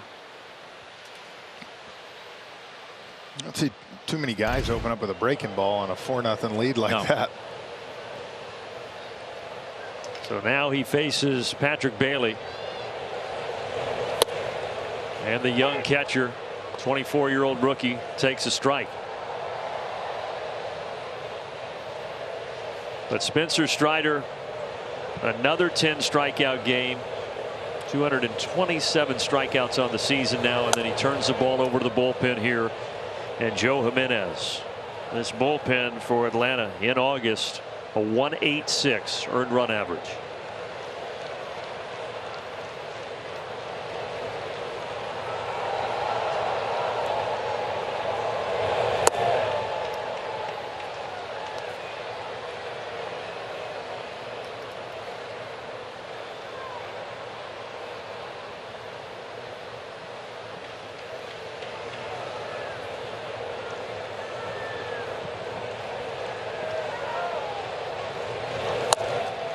Got the strike, 96-mile-per-hour fastball to even the count.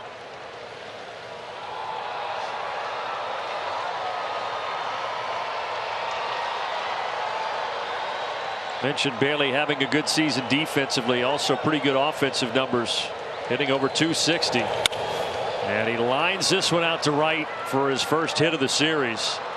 Well, San Francisco trying to start a rally here in the 8th. Well, sometimes the worst thing is when you come in as a reliever after facing a guy like Strider. As an offense, you're so excited that anybody's in the game. Exactly. Besides him. Yeah, anybody but that guy. Let's go. Yeah.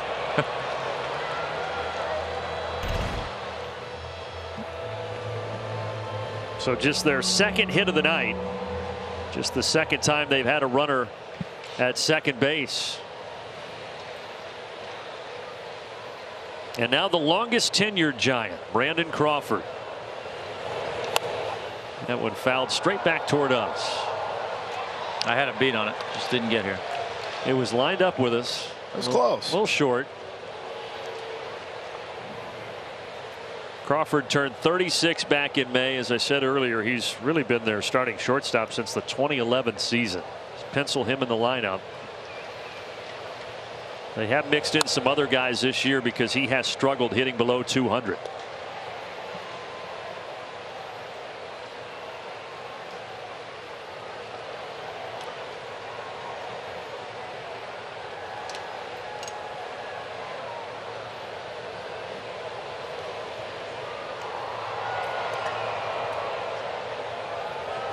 Big strikeout for Joe Jimenez. 97-mile-per-hour fastball takes care of Crawford.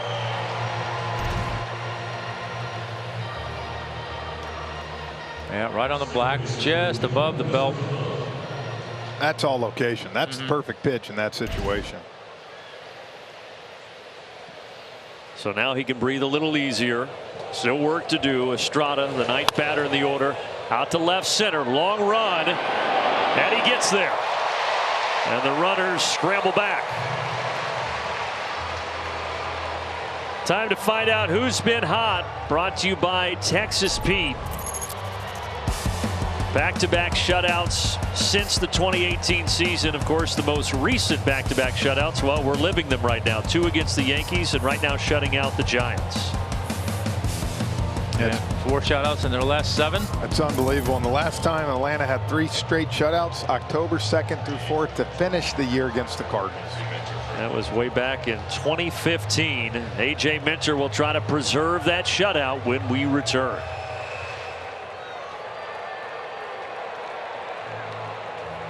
Available at a new low price for the rest of the season, starting at $59.99. Blackout and other restrictions apply. Visit MLB.tv for details. So you got 2 on, 2 out. A.J. Minter now comes on here to try to get the final out in the 8th. Been real good his last 11, 1 earned run.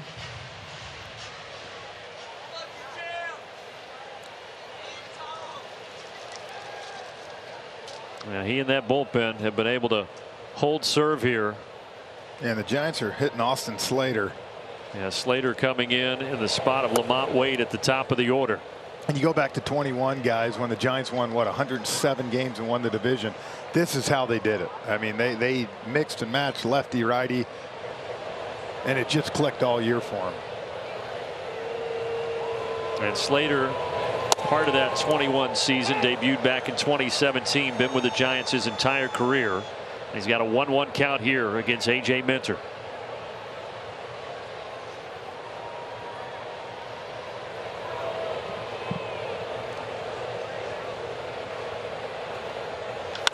Center field, Harris over, and the shutout still intact.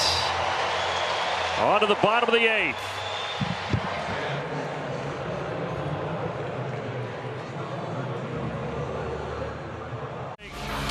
We will see more of this tomorrow. The home run derby. See Frenchie back in action tomorrow. There he is. Yeah, look at that swing. You ready, Poppy? Look at that. Oh, Poppy's ready. Talk to Zuna about getting through. I'm ready to roll. You've been taking some swings in the backyard? You know, I just don't want to blow out, to be honest with you. That's what it comes down to. Keep it all in the tank. I got a minute to just let it go. I think it's me, Marcus Giles, and Chris Medlin. Against Andrew Jones, who, like I said, after 4 swings is gassed. Johnny Estrada and Kelly Johnson. You've been talking a lot of trash to Andrew. Yeah, how can I not?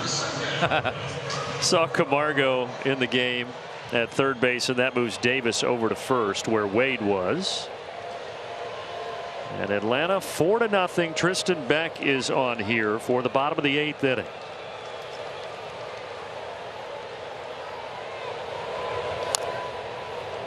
And it's been 2 years. The rain stopped us last year. That was 2021. Pretty good year. Yeah, 22 we got. The weather got us. Otherwise, you would have just cranked them all over the yard. Yeah. No question. This guy Beck, rookie, last time out, really struggled. His worst outing of the season. Pitched 3 innings and gave up 10 hits and 5 runs against Tampa. So he's trying to get right tonight. But he's facing Michael Harris, who is 4 for 4 and is a homer away from the first potential Braves cycle in 2 seasons.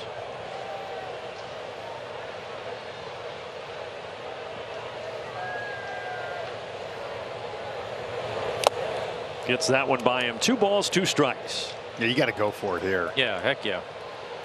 That's all that's in his mind, right? I love Michael's 2-strike approach. This one I want to see in the chop house. Give it your best. Instead, a grounder and a routine one to Estrada. So barring something crazy, no cycle for Harris tonight. Quick message here from Delta.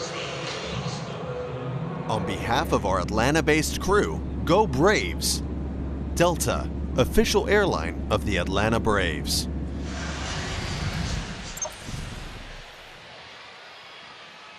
Austin Riley RBI double back in the second. He's also walked tonight. Fouls the first pitch off here. You know what makes it tough on opposing managers when they face the Braves, and we saw it with the Yankees the other night. You get behind like this. Do you bring in a high leverage guy to keep the game here, or you don't want to say throw the white flag in, but do you bring someone down there that we saw with the Yankees? If you remember the first night, Boone kind of threw in the towel. And in the second night, the Braves were up 5-0. Elder went 7 innings, 1 hit like Strider night. And he brought all his high leverage guys in, but it didn't matter. But you waste them, a couple of them, for the next day. So I think that's where, if you're sitting down there near the Giants right now, it's like, man, 4-0. We haven't got anything going. Well, and you don't have your normal skipper down there, Gabe Kapler, who probably would like to have a say-so in that, but he's serving the 1-game suspension tonight. So the bench coach, Kai Correa, is calling the shots down there. Of course, pitching coach Andrew Bailey certainly has a lot to say as well.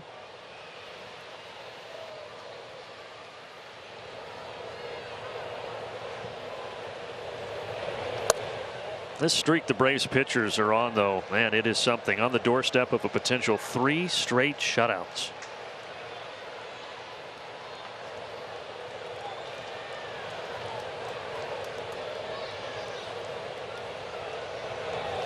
Austin Riley swing and a miss at a slider. Let's take a peek at our Verizon projected starter. Game 2 of the series tomorrow. Yanni Chirinos getting the ball for Atlanta.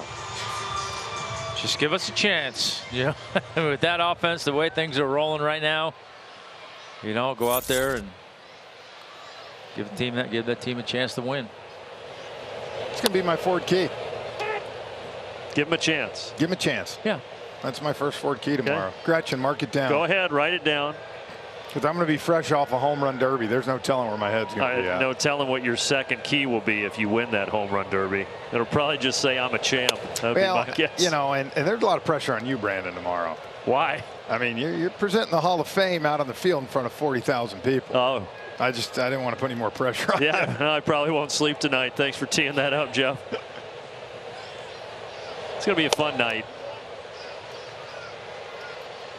It's a fun weekend, and the guests we had in here tonight, it's awesome. We'll have more tomorrow, and we'll polish off the weekend on Sunday, and then the Mets will come to town, and that'll lead into the 4-man booth on Wednesday with you guys and Chipper and Smoltzy. You got something up your sleeve, Clive? No, I don't. No, you know, I mean, I have a few things that I think we could critique ourselves, maybe do a little bit differently this go around, but Did you see that little setup they had in left field where the fans could go and get the yeah. I opted not to go down there. I hope you guys aren't offended. No. It just seemed like a long walk. It really is. You know? Yeah. Maybe on your way in tomorrow you can. Yeah. Get it back. Ooh, called strike. Matt Olson thought maybe he had ball 4. Not the case. Braves will try to shut out the Giants in game 1. Look at those 4 guys.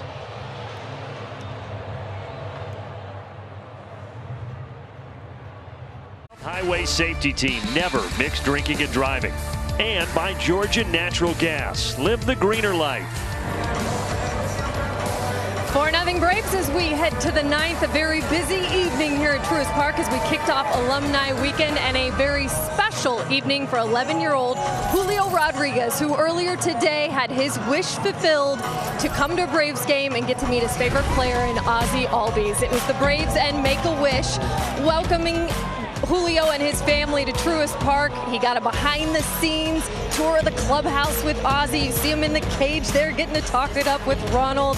Met a bunch of the players in SNID and even got to watch them take BP on the field. And he is getting to watch this game, guys, with his family in the Delta Club right now. Thrilled to have you here, Julio. And the Braves trying to pull this one out for him tonight. Awesome stuff, Kelly, and let's hope that they can. Raisel Iglesias on to try to close that door in a 4-0 game. He will face 2-3-4 in the Giants' order.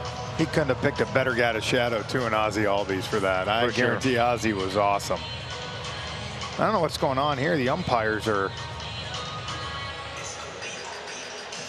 I'm not sure either, but everybody getting together. James Hoy, Angel Hernandez, DJ Rayburn, John Lipka.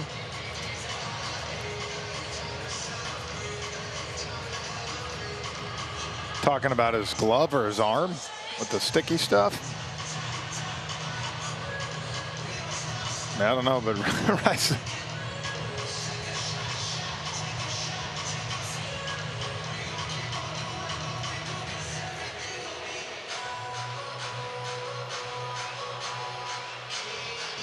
Well, figure we're about to find out something here.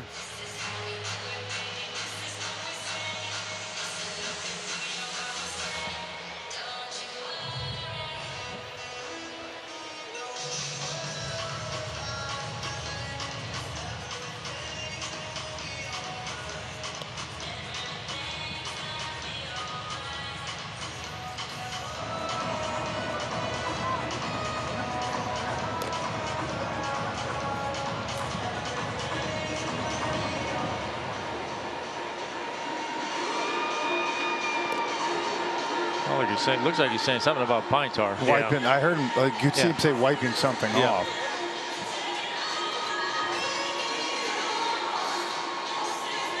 Hey, did you get a new one? He's calling down to the bullpen. Yeah, like, as if, is he not going to let Raisel pitch? Or they not?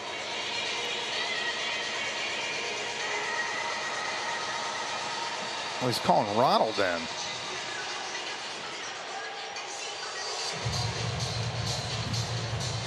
They're going to make Ronald get a different glove? We're going with this on the fly as you are, folks.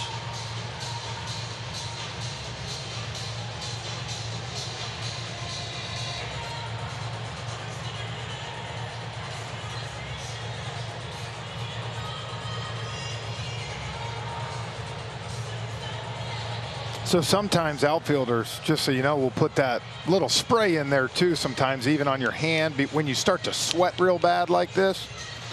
And you see how it's kind of shiny, and that's my guess is the umpire saw how shiny the edge of Ronald's glove was. Kevin Pillar just went and got him a new mitt. I don't know if I've ever seen that. Yeah, I'm not real sure what all this has to do with anything, to be honest. I don't know, but I'm just glad it's got nothing to do with Raisel. Yeah. Yes.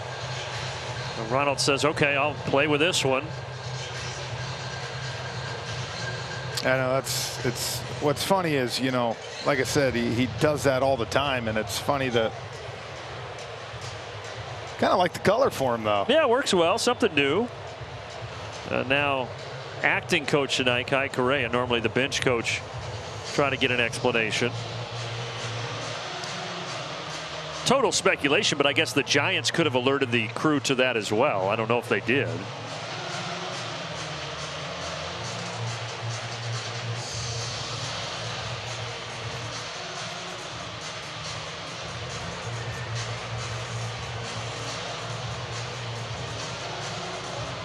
All this while the Braves are 3 outs away from their 3rd consecutive shutout and trying to win game 1 of this series against San Francisco. Now all you've done is make Raisel mad. And Ronald probably. Well, the first batter is Meckler, and the pitch misses just downstairs. Meckler in his first week of Major League Baseball just debuted on Monday, August 14th. Strike at the knees. He was an 8th round pick last year. You sometimes see 8th round pick guys get up to the majors, but certainly not as quickly as Meckler. Only played 92 minor league games, and he's quickly down here 1-2.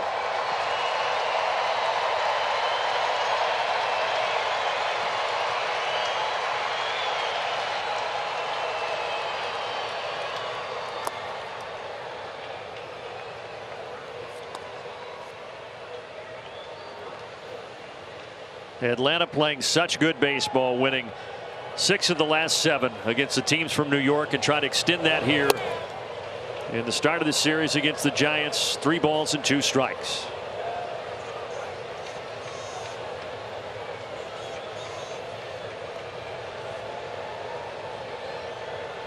And the payoff pitch. Raisel got him. Took something off.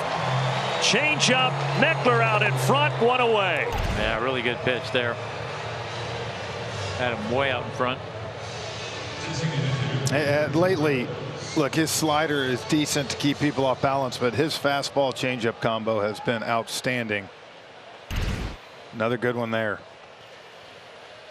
And now Flores, a designated hitter. He's had the most success tonight of any Giant, as he has reached twice. He singled and he got hit by a pitch. I thought you were going to say he's just made contact. Yeah, that too. Just 2 hits tonight for San Francisco. And over this 3-game stretch that's now spanning 26 1/3 innings, the Braves pitchers have allowed no runs and just 7 hits.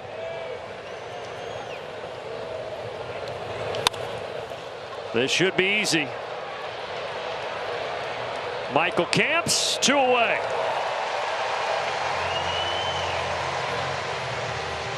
Yeah, and I think that's another perfect example of why players and coaches don't get too excited about things one way or the other. I mean, if you'd have said last week when our starting pitchers couldn't get through the 5th inning for about a week or 10 days that you're going to reel off 3 shutouts in a row. You know how many people I heard say, man, this team might have Oh an early God. exit in October. I'm like, really? What are you watching? Yeah.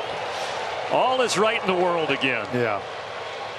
Now there's no way we're going to lose the World Right, Series, exactly. right? Yeah, now it's just make the trophy now. 1 strike away. Here come the 40,000.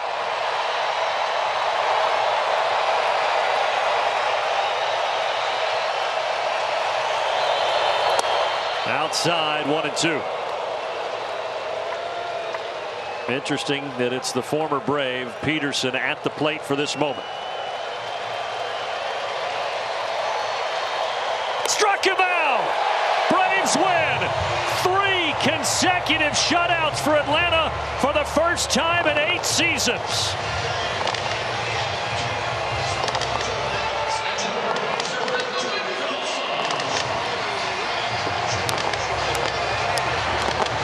Guys, what a performance. Started by Strider, 7 innings, 10 strikeouts, and the Braves cruise to a 4-0 victory. Well, Tom, you can text John and tell him I got a shutout too tonight. But what a day started by the alumni. Great parade, walk on the field, so many good guests. And then, of course, the Braves just continue. It's business-like. It's actually unbelievable. Yeah, great start to a fun weekend and just another good team win, a dominant win all the way around. And You know, team just continues to roll and be fun to watch. So fun to watch. 79-42. As I said, the Braves 3 consecutive shutouts for the first time since the 2015 season. The train just keeps rolling down the tracks. For our entire crew bringing you tonight's broadcast, we thank them for all their fantastic work. For Jeff Francoeur, for Tom Glavine, for Kelly Crull, I'm Brandon Gaudin signing off from Truist Park. Stay tuned now for Braves Live postgame show presented by Xfinity coming up next. Frenchie's going to go warm up for the home run derby tomorrow. Get loose, baby. It's going to be something. We'll talk to you tomorrow. So long, everybody.